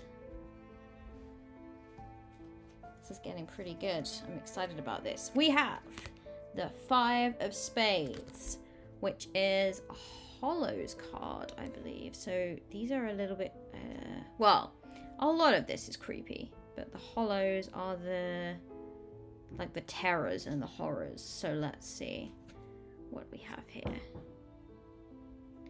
Well, this makes sense. Pushing from the walls are gaping beaks. Suckered tendrils form and slither from the floor, wrapping themselves around your legs to hold you steadfast to the floor while cold waters pour in from the abyssal beat openings. You're weightless, the room gone. You're in the darkest of waters with pinpoints of light. A city, a colony, the dark watery abyss shines.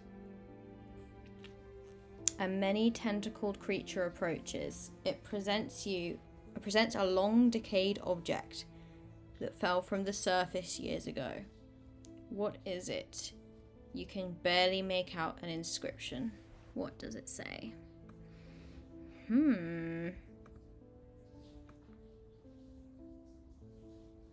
I like this one. So let's pop you in.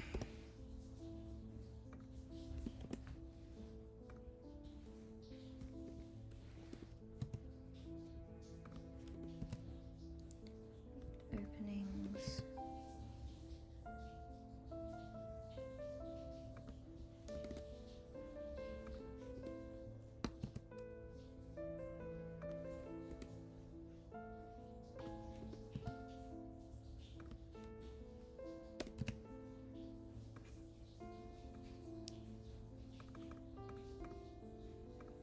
Get our favorite font going.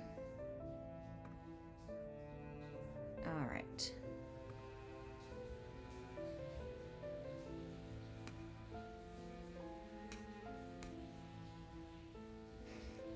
Love some tentacle action. Yeah. All right. Okay, pushing from the walls are gaping beaks. Okay, so I see beaks. We've had some bird stuff, we've had some feathery stuff.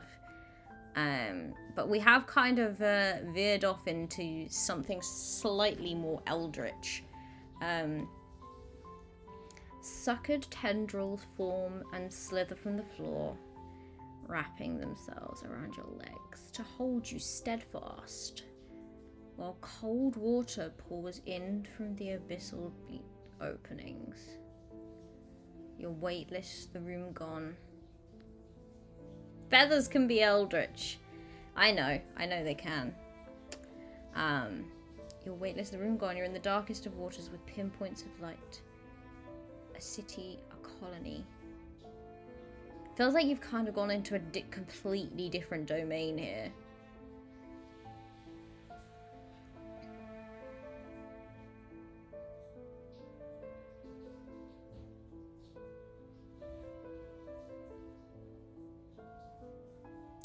I think I'm going to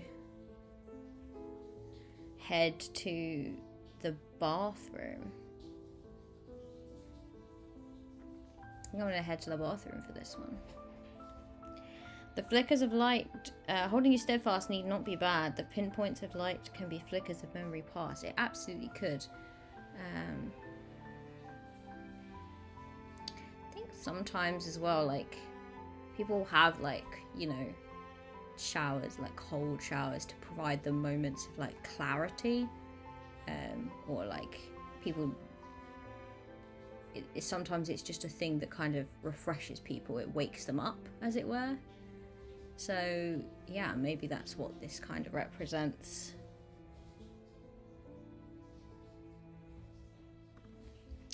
Let's have a look. So...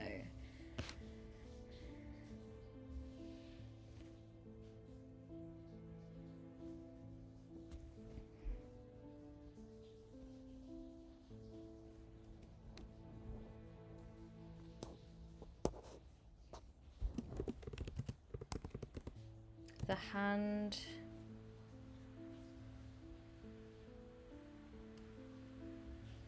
lingers for a moment, and in the air I hear the soft whisper.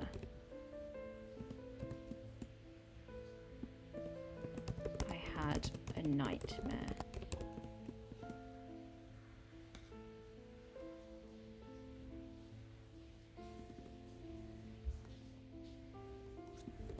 The apartment is plunged into darkness.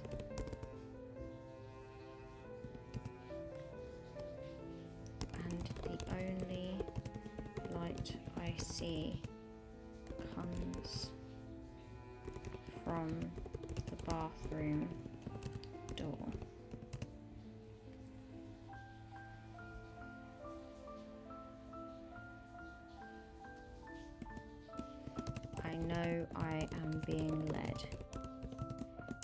hollow anyway.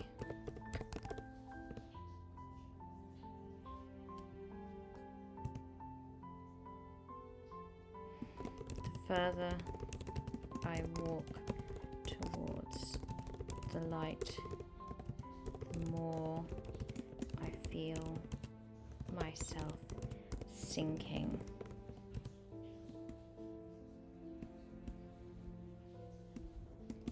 The hard wood floor is replaced with some sticky black tar. It is difficult to wade through. I have to hold onto the furniture.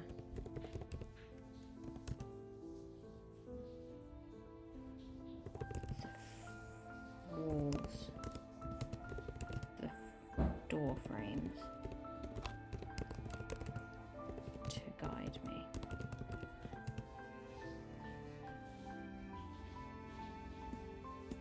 At points, I stop moving to steady myself,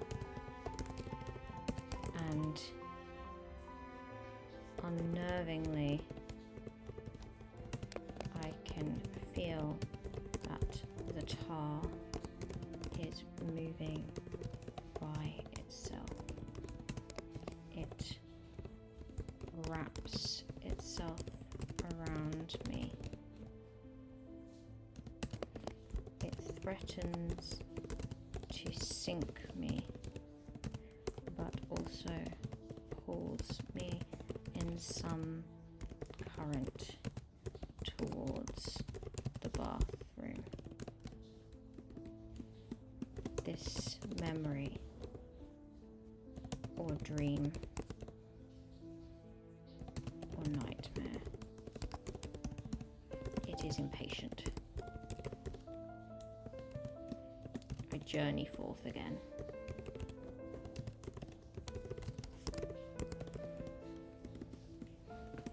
It feels like at least an hour before I make it, and I am inside the lit bathroom, wading through sticky black water. The lime scale ridden shower head has been replaced with some kind of stone relief. It is shaped like a beak and should be imposing in its size,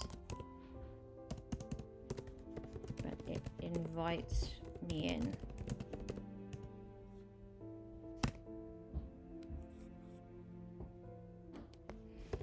The water filtering out of it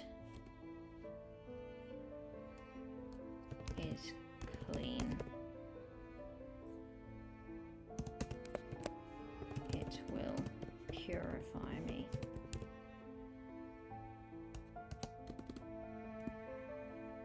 I heave myself into the tub and lay back, letting the water soak over me. The tiles are cracked.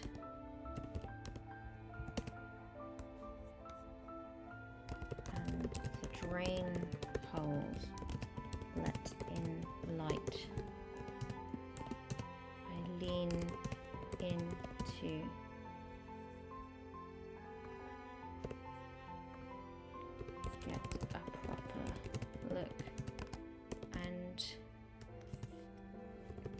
through those lights,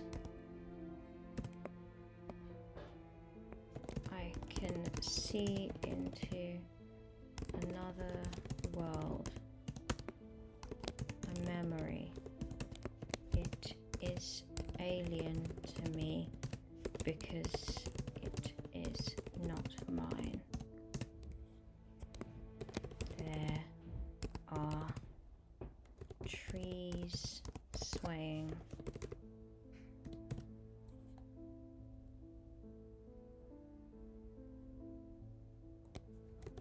There is a picnic.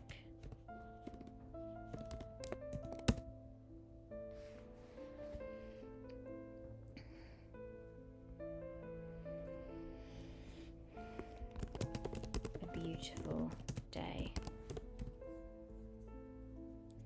in a beautiful forest.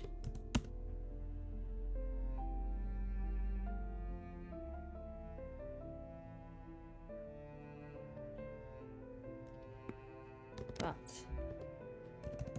strangely, a lingering smell of smoke.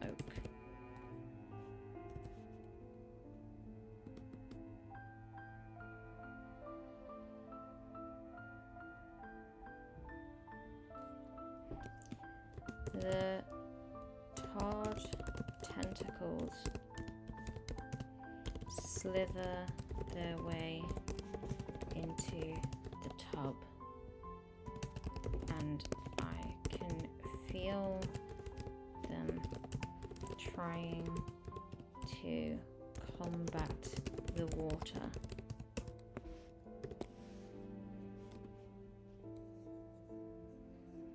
Combat the icy water that washes over me.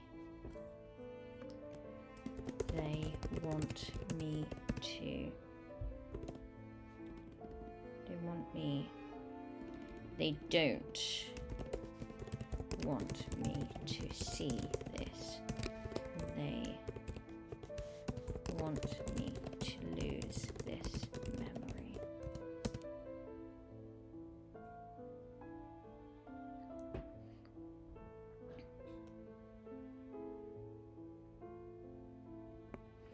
But I must see it to understand.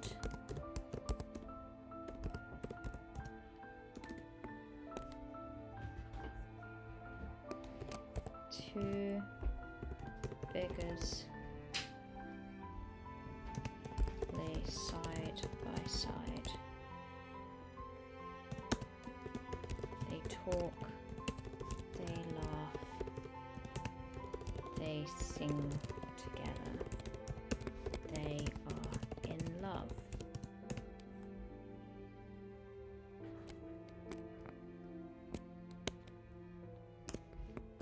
The blanket underneath them is warm and safe.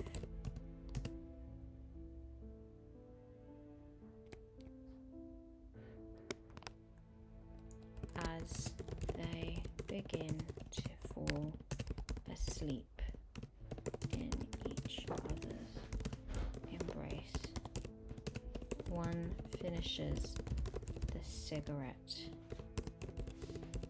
that she was smoking and tosses it to the side. It hits dry wood. She turns away and into her lover's embrace.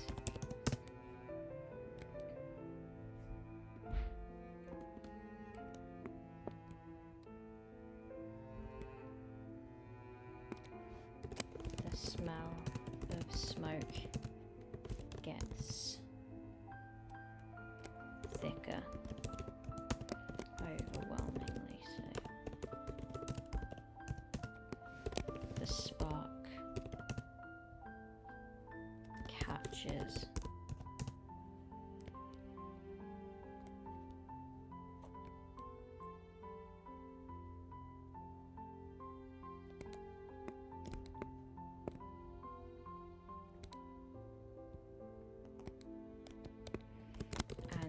as the tendrils of ink try to cover my eyes.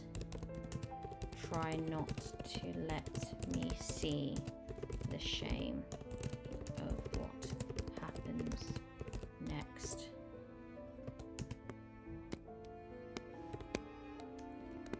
I can still hear the screaming, the cries of one, repeating over and over. I can't breathe. I can't breathe.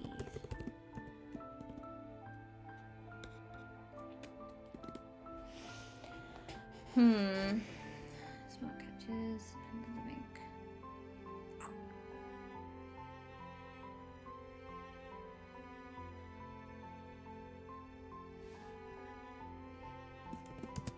I turn away, horrified, trying not to listen and hear any longer. I have my answer.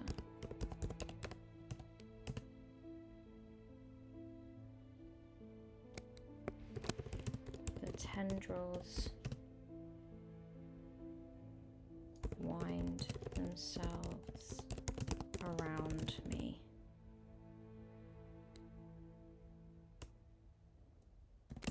Trying to comfort me, drawing me away from the cold clarity that the water provides.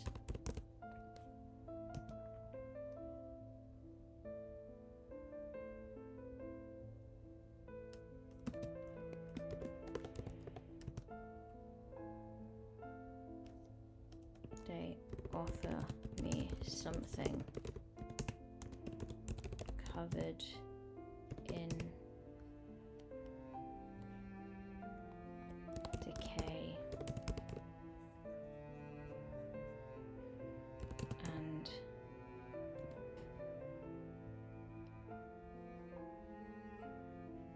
half burnt.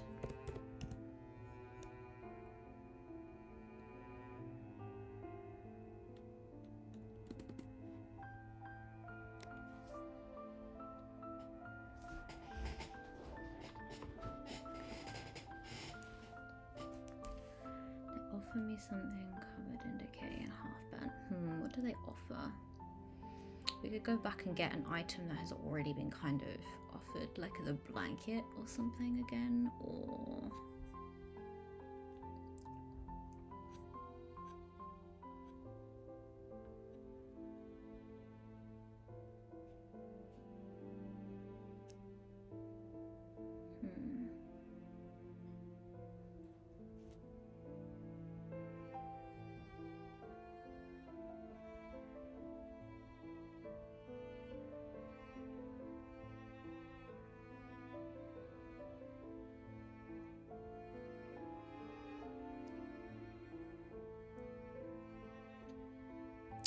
or something new. Let me read the prompt again. A many tentacled creature approaches, presents a long decayed object that fell from the surface years ago. What is it? You can barely make out an inscription. Oh, it has an inscription. Okay. Covered in decay and half burnt. I know what it could be. It is a picture. A sketch. Of a woman with a dark complexion laying on an old blanket in the grass and smoking a cigarette. smiles coyly at the painter. It is in the same style as the painting from the bedroom.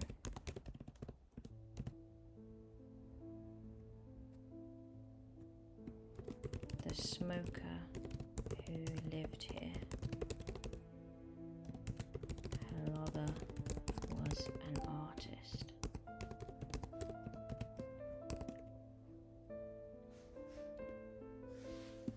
I analyze the paper for some kind of clue as to a name.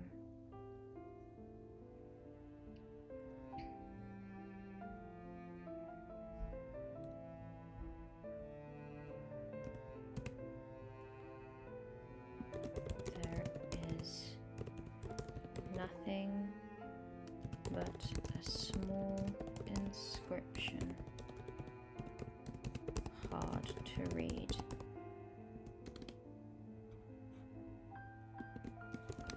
You breathe life into me.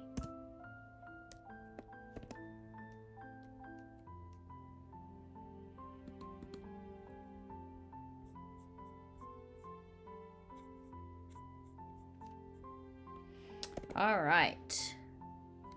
I feel like that will do for that one. Can I just say that I love how I keep returning to safety and comfort throughout horrible, horrific prompts. I think it's nice in horror to kind of go a little back and forth. I always like in any kind of horror media when you, yeah, I know, 15 to 60 minutes. Stop, Jen. I know what I'm incapable of doing, and it is keeping to those small playtimes. Honestly, the way that the game is played out, it talks about like as if you keep notes, so it's less about like writing a story necessarily, and more about just like, oh, you're in an investigation. Just write some like little bullet point notes about like what you discover here, like answer the very specific prompts. I always go overboard and write stories, but it's a good journaling exercise for me. But thank you for your. I hope that's okay. I flavor the heck out of everything. I do. I get a little bit, but I don't know. I think that this is what these streams are for. It's to talk about the mechanics of the game, but it's also to kind of to show off the kind of stories that can be created with journaling games, because they are like my favorite kind of game to play. All right, let's get our next prompt. Let's get our next prompt on the road. So we have our first diamond, everyone, the Queen of Diamonds. So diamonds, if I am thinking correctly, is the floors. The floors do something. Let's see. Yeah, the floors, and it's the Queen. Interesting. The floor weeps. Droplets of water gather, bead, and fall skyward. You can smell their salt. The floor reddens like your own eyes during painful, racking sobs. You pat the floor in comfort, lay down on it, and stare upward at the tears. They glisten to a low fidelity scene. Describe the still life moment the floor has shed tears for, that provided it so much grief. Well, I feel like that kind of comes nicely out of the last prompt, actually.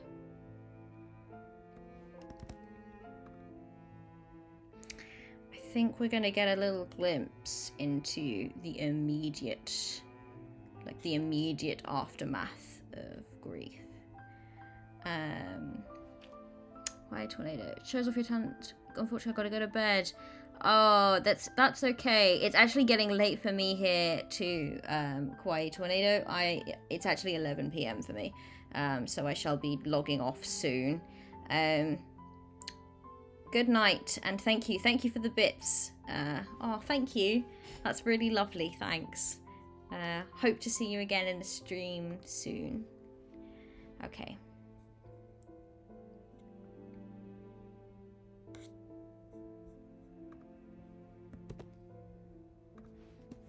Let's do this quick.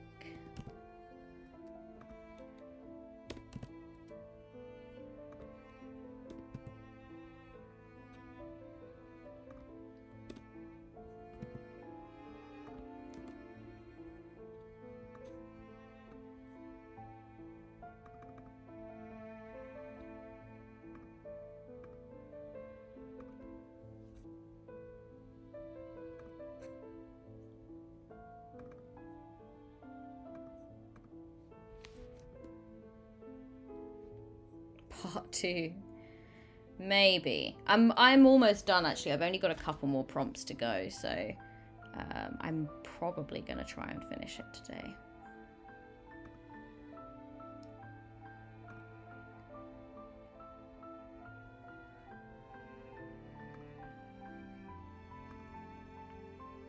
Let's ban you.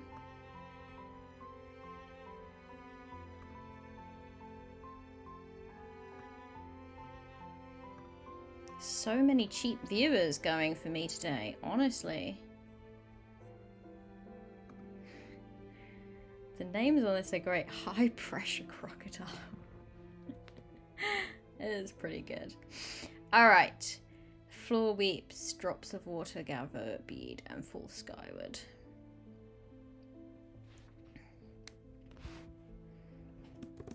The beak stops pouring its water.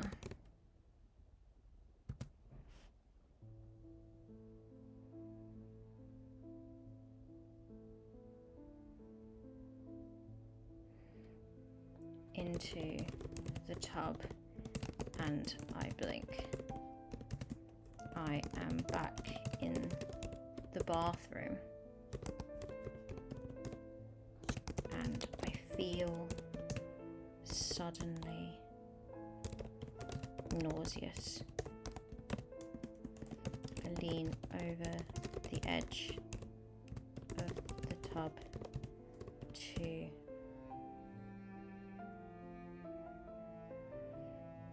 potentially throw up.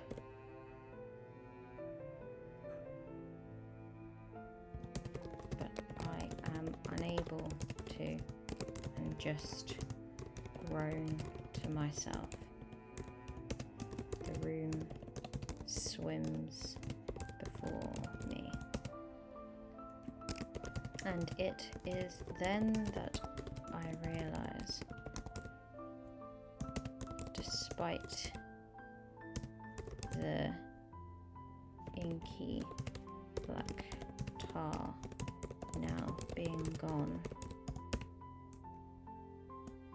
the floor is wet. Small pools of water bead in the cracks between tiles. They drift gently, levitating upwards and landing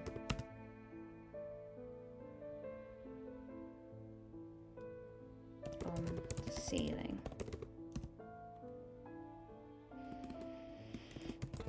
I watch them go for a while, and I am aware of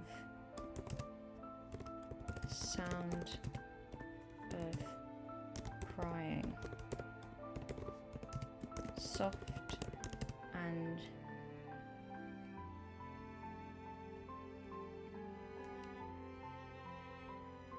subtle at first, but soon building into a cacophony of heaving, desperate sobs.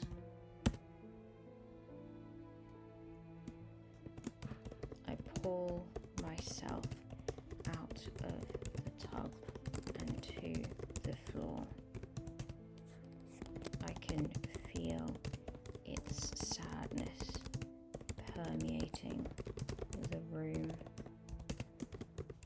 The drops taste salty, like tears.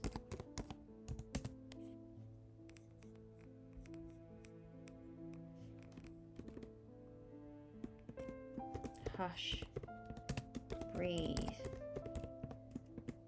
I whisper. The sobs get worse. She cannot breathe. He is gone, and she cannot breathe without him.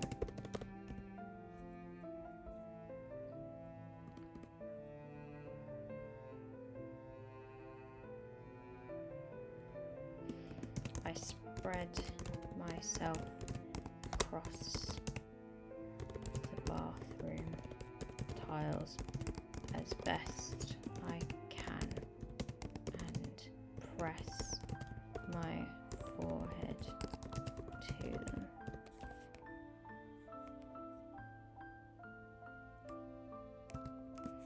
I can almost see her next to me, lying on them,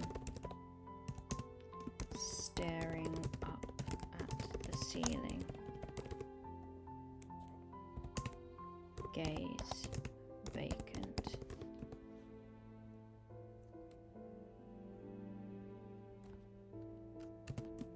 Tears flowing like a faucet.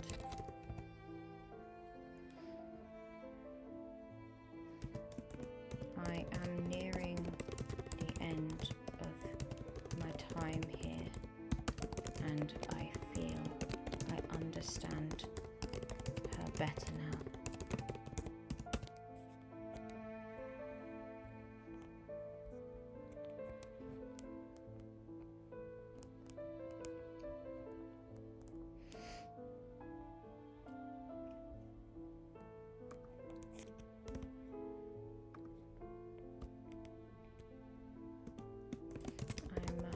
Think on how to help her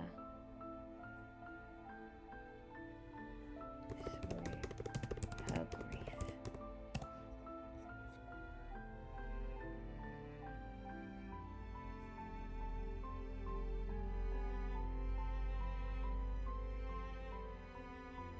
I can always see her next to me, lying on them, dressed all in black.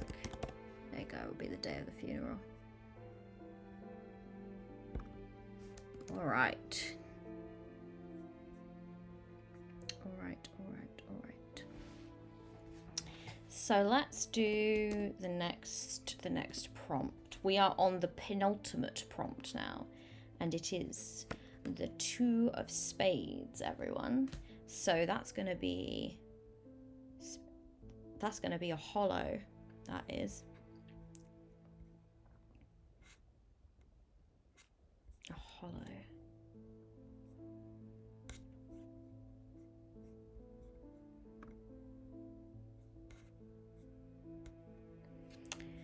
Two, did I say? 2 of spades. We are looking at the sounds of strained, gurgled breaths radiate from the walls before they split open to reveal a writhing. Oh, I think that's supposed to say writhing. Writhing mass of flesh, boils, and wounds cover its shapeless form. It shoots out and consumes you in a nauseating hug and pulls you into a nightmarish abyss of the unfathomable. Your mind is invaded by a disjointed scene that is difficult to fathom. Yet it wasn't these nightmares that performed the act, but people's. What disjointed images were shown to you? They don't quite make sense on their own.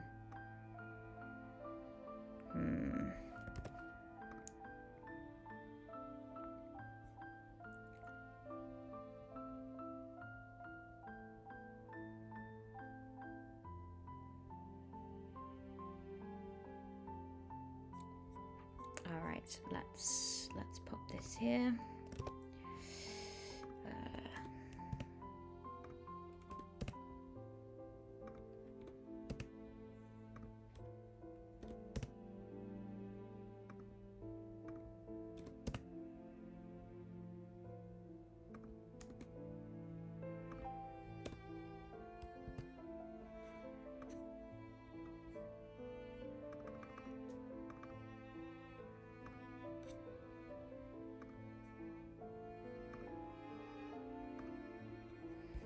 Okay.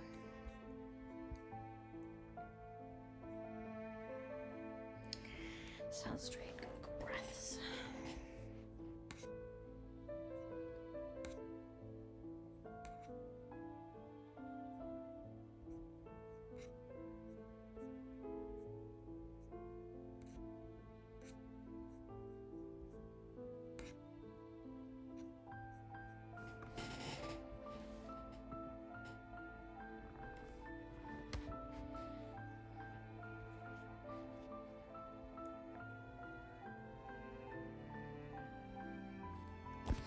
I am too complacent in the trust that I have been shown.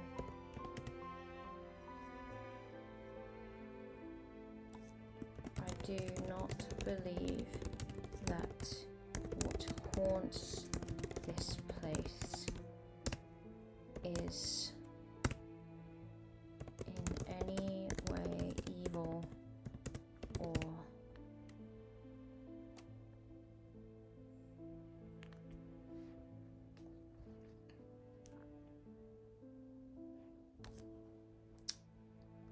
harbors bad intentions, but it feels deeply.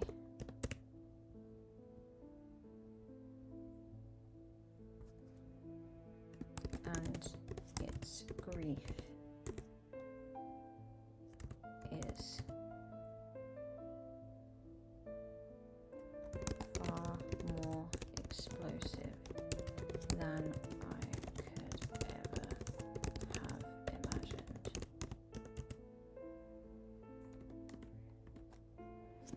As I lay there tasting tears, it feels almost peaceful, like the eye of a hurricane, silent and wondrous, and not wondrous, silent and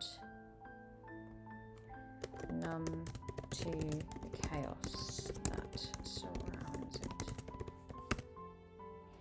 But the moment that my thoughts stray to an intention to leave soon,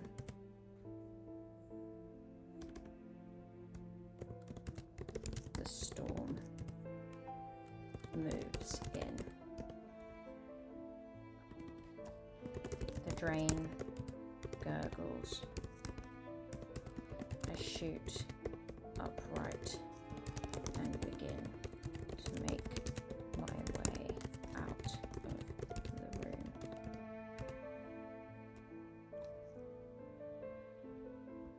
Cracks form in the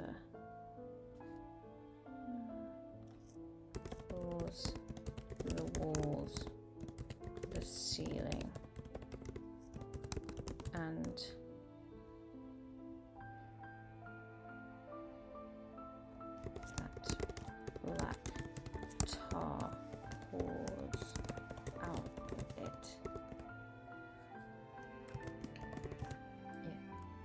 cools into some barely shaped form, hacking and coughing, and it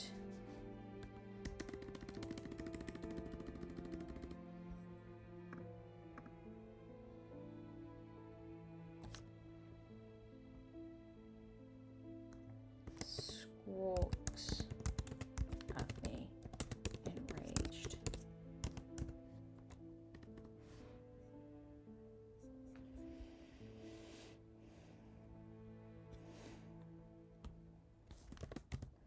I try to run out of the door, but it shoots after me and wraps me in its sticky embrace.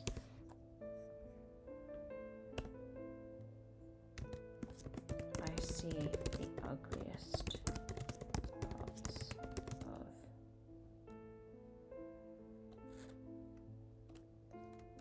the smoker.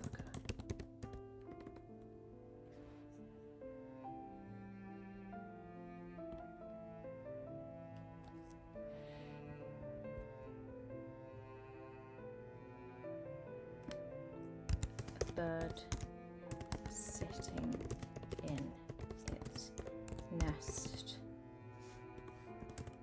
coveting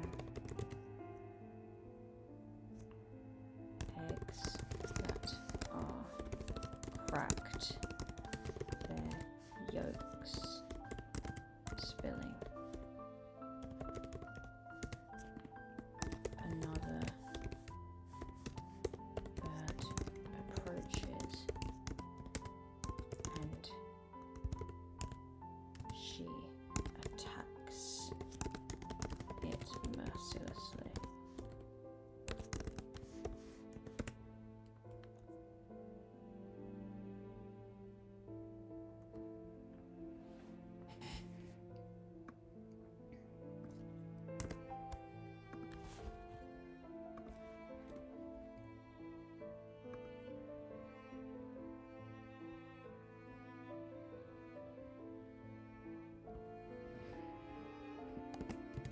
Woman sits at a table, smoking cigarette after cigarette, screaming at it for its poison, begging it for the high it provides.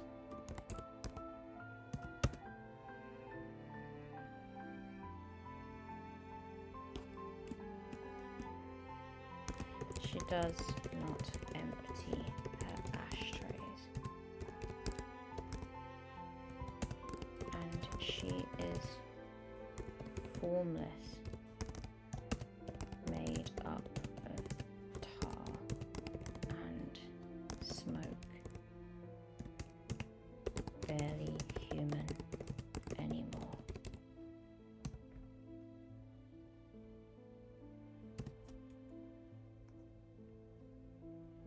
She leaves butts lying around, littering her floors. She almost hopes they'll catch.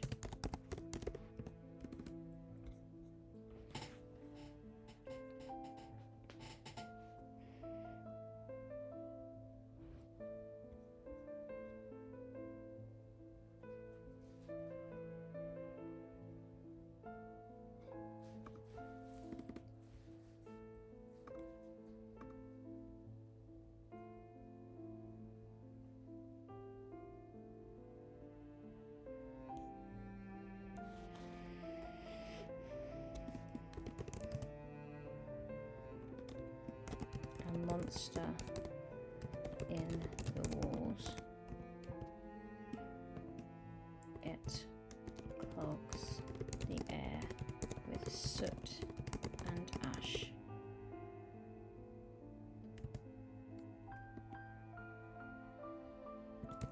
And gasps for breath.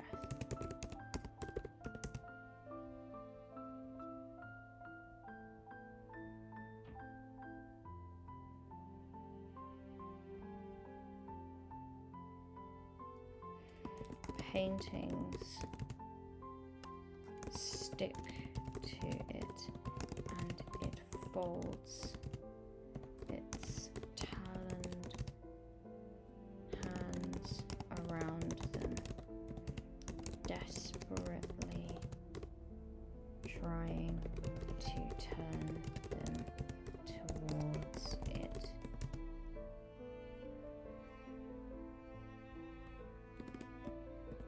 I want to see them. They are all facing away from me. I can't see them anymore.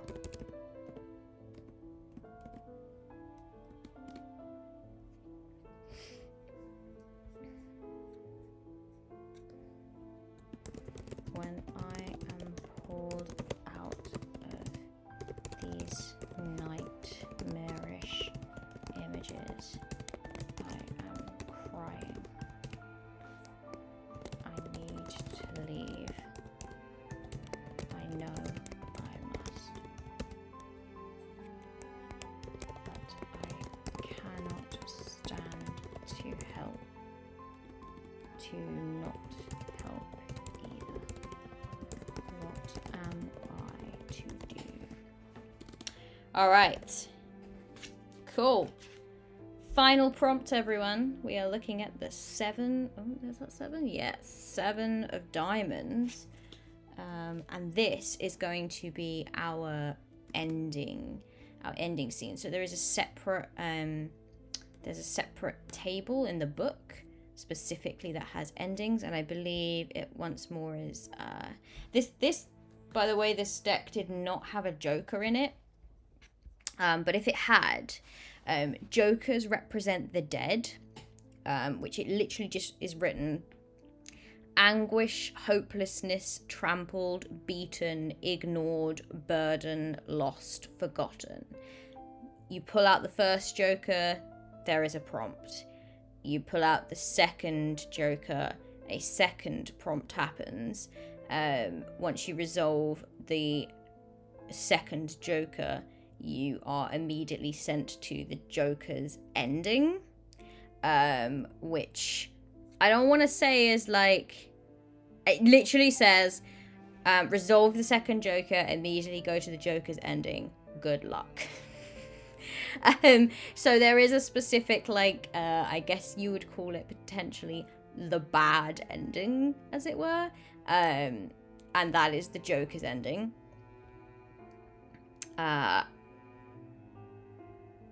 I really enjoy that as a concept, that you might end up with like a really violent like prompt to deal with as your ending. However, I have not ended up with this. I have ended up with a 7 of diamonds.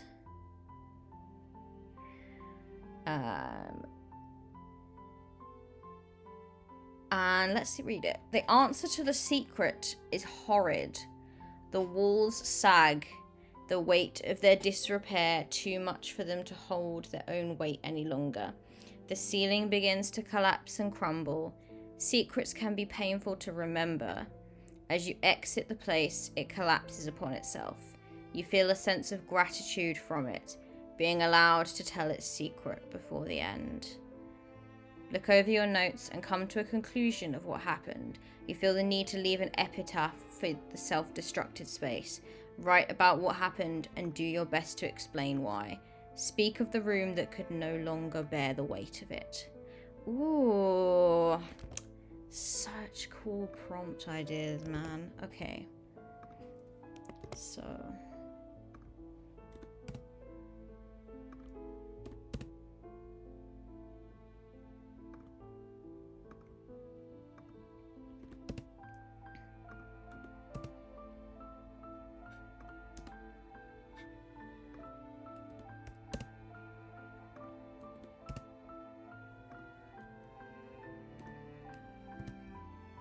So I feel like guilt is the answer here.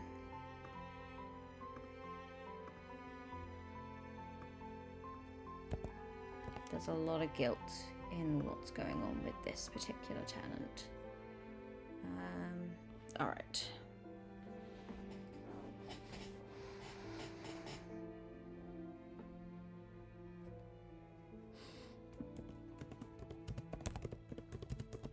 It isn't your fault.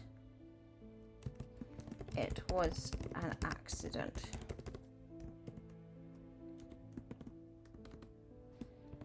I call this out to seemingly empty space.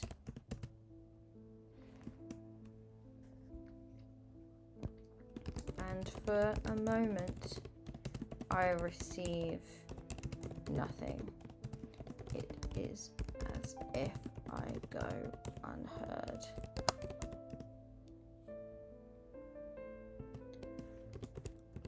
The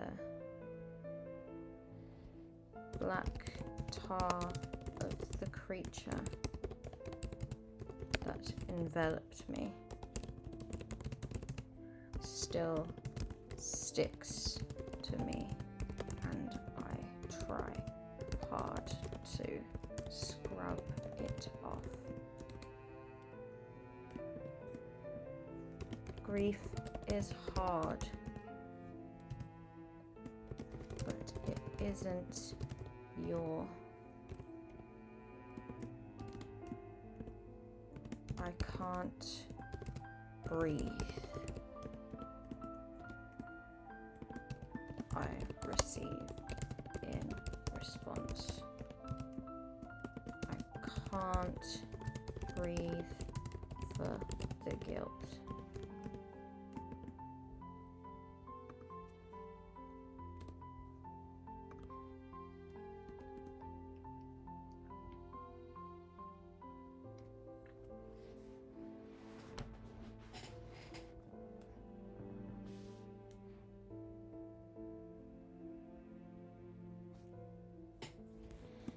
I frown.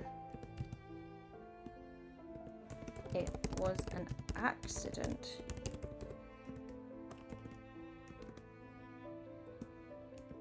I lied.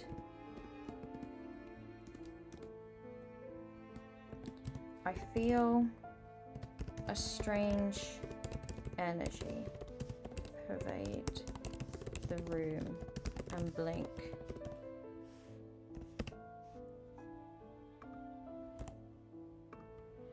When I open my eyes, my smoker sits on the sofa.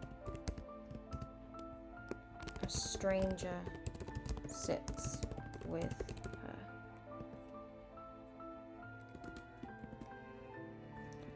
It's a terrible accident, she soothes. Some idiot lit a cigarette and started a fire.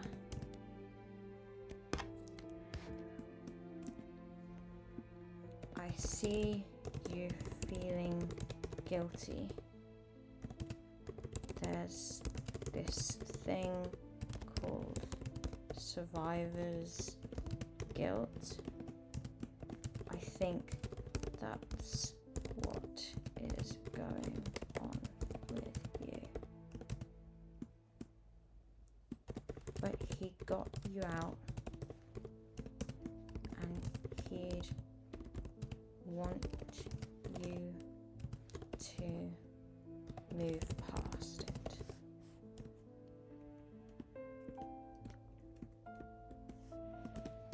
My smoker tries to talk. I see the truth on the tip of her tongue. Not just some idiot. She dropped the cigarette she lit the fire.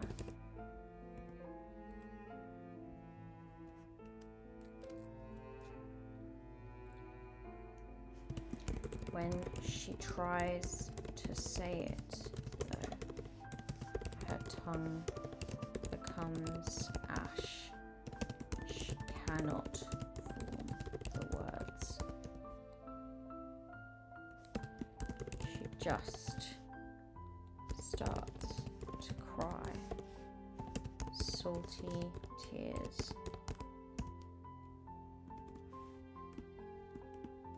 Hey. Her friend leans in to try to reassure her. It was not your fault. I am pulled out of it as quickly as I fell into this memory. And I know now why this room is so heavy.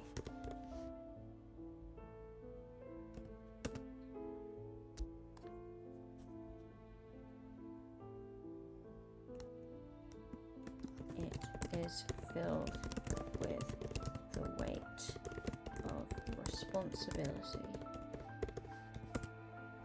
that she never shared with anyone. What was a terrible and tragic accident became a crime. Everyone, the police included, did not know that she lit the cigarette.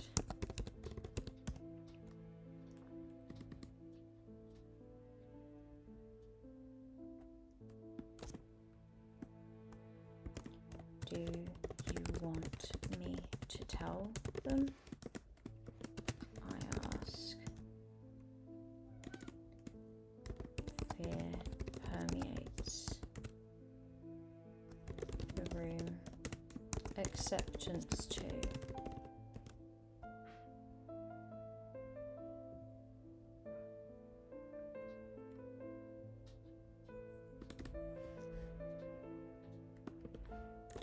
You know, he was a talented artist. These paintings, they are wonderful. You lock yourself in your grief and you lock his work, his memory in with you. If you cannot let yourself free, then hello, Millie. Oh, Millie has destroyed everything.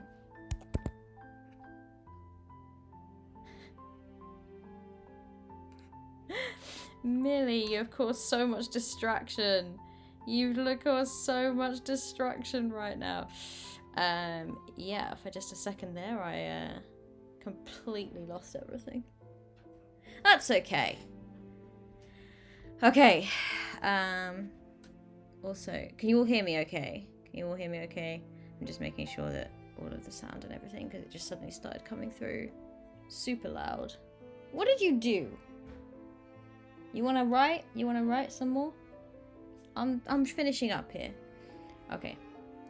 If you cannot let yourself free, then at least grant him peace and a legacy. Let me help you both.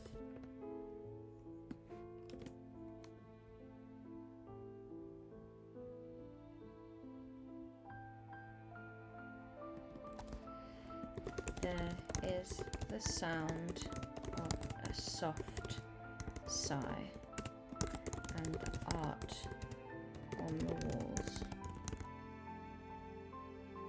gently unlatches itself.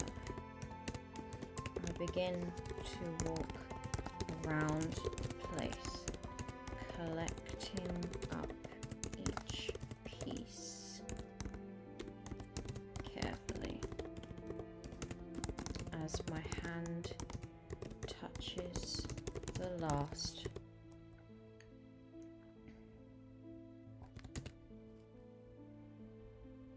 it feels suddenly as if the art work was the only thing keeping the room together.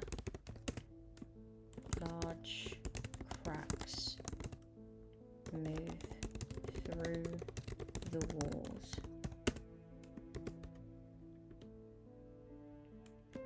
The room begins to crumple in on itself.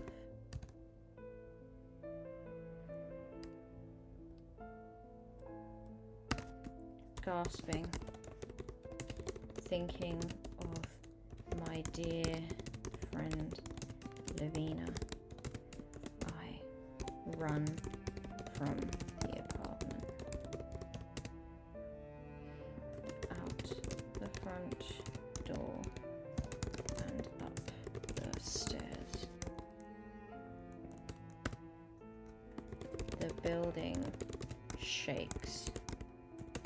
The few tenants left are screaming and scrabbling frantically down the stairs. Concierge calls up to us.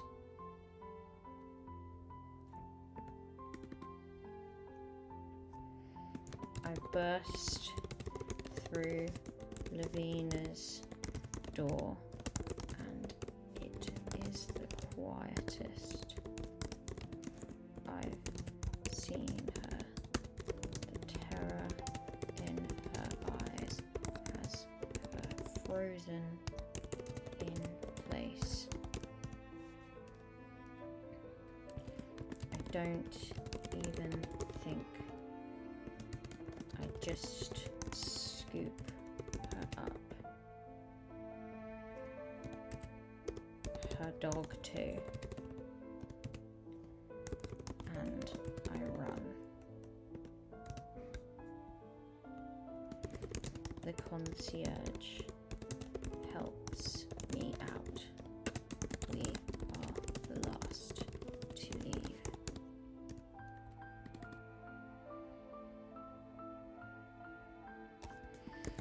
We stare at the collapsing building for some time.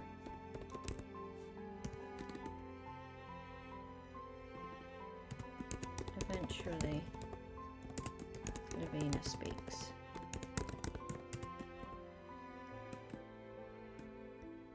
What were you doing here? I didn't need groceries.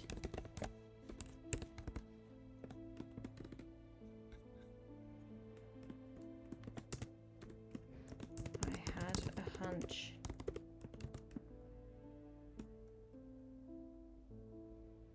One of my weird, imaginative fancies that you hate so much. Do you believe me now? I have powers. She scoffs softly. The place has been falling apart for months.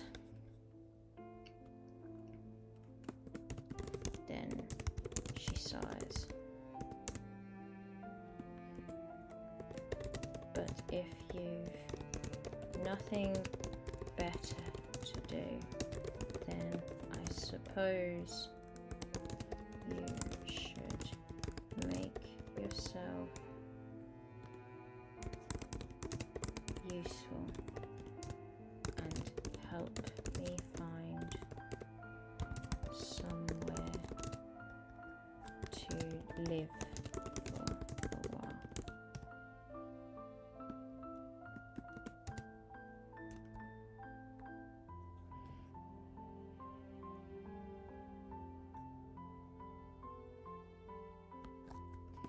She looks up at me and then frowns when she sees artwork under my arm.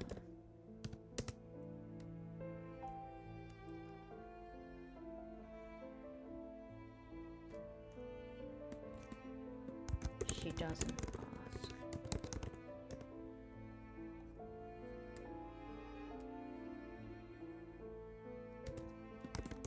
She knows she won't believe the answer.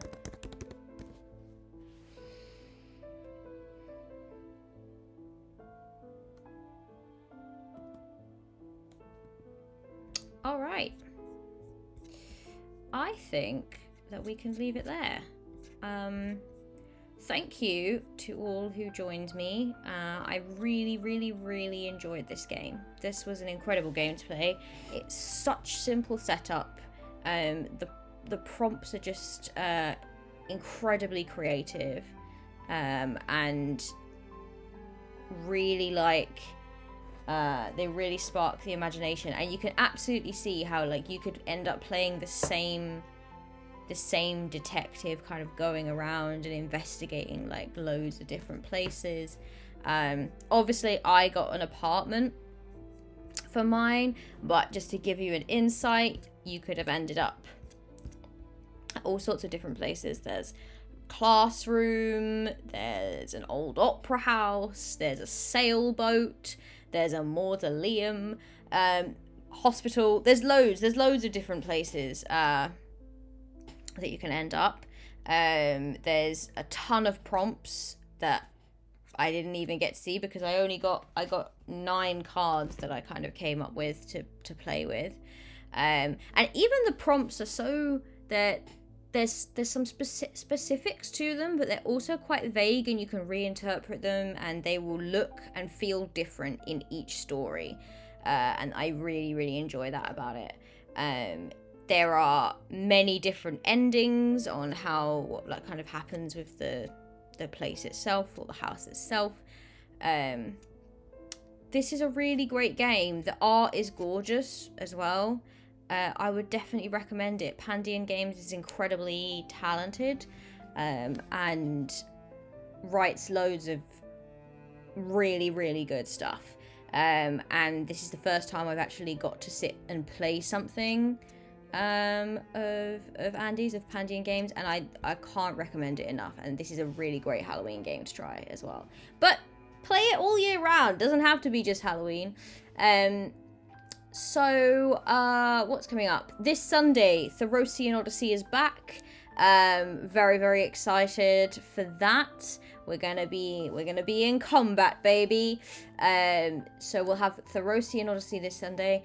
Next week I will be playing a video game called Reika, which is about a witch who is an apprentice to Baba Yaga.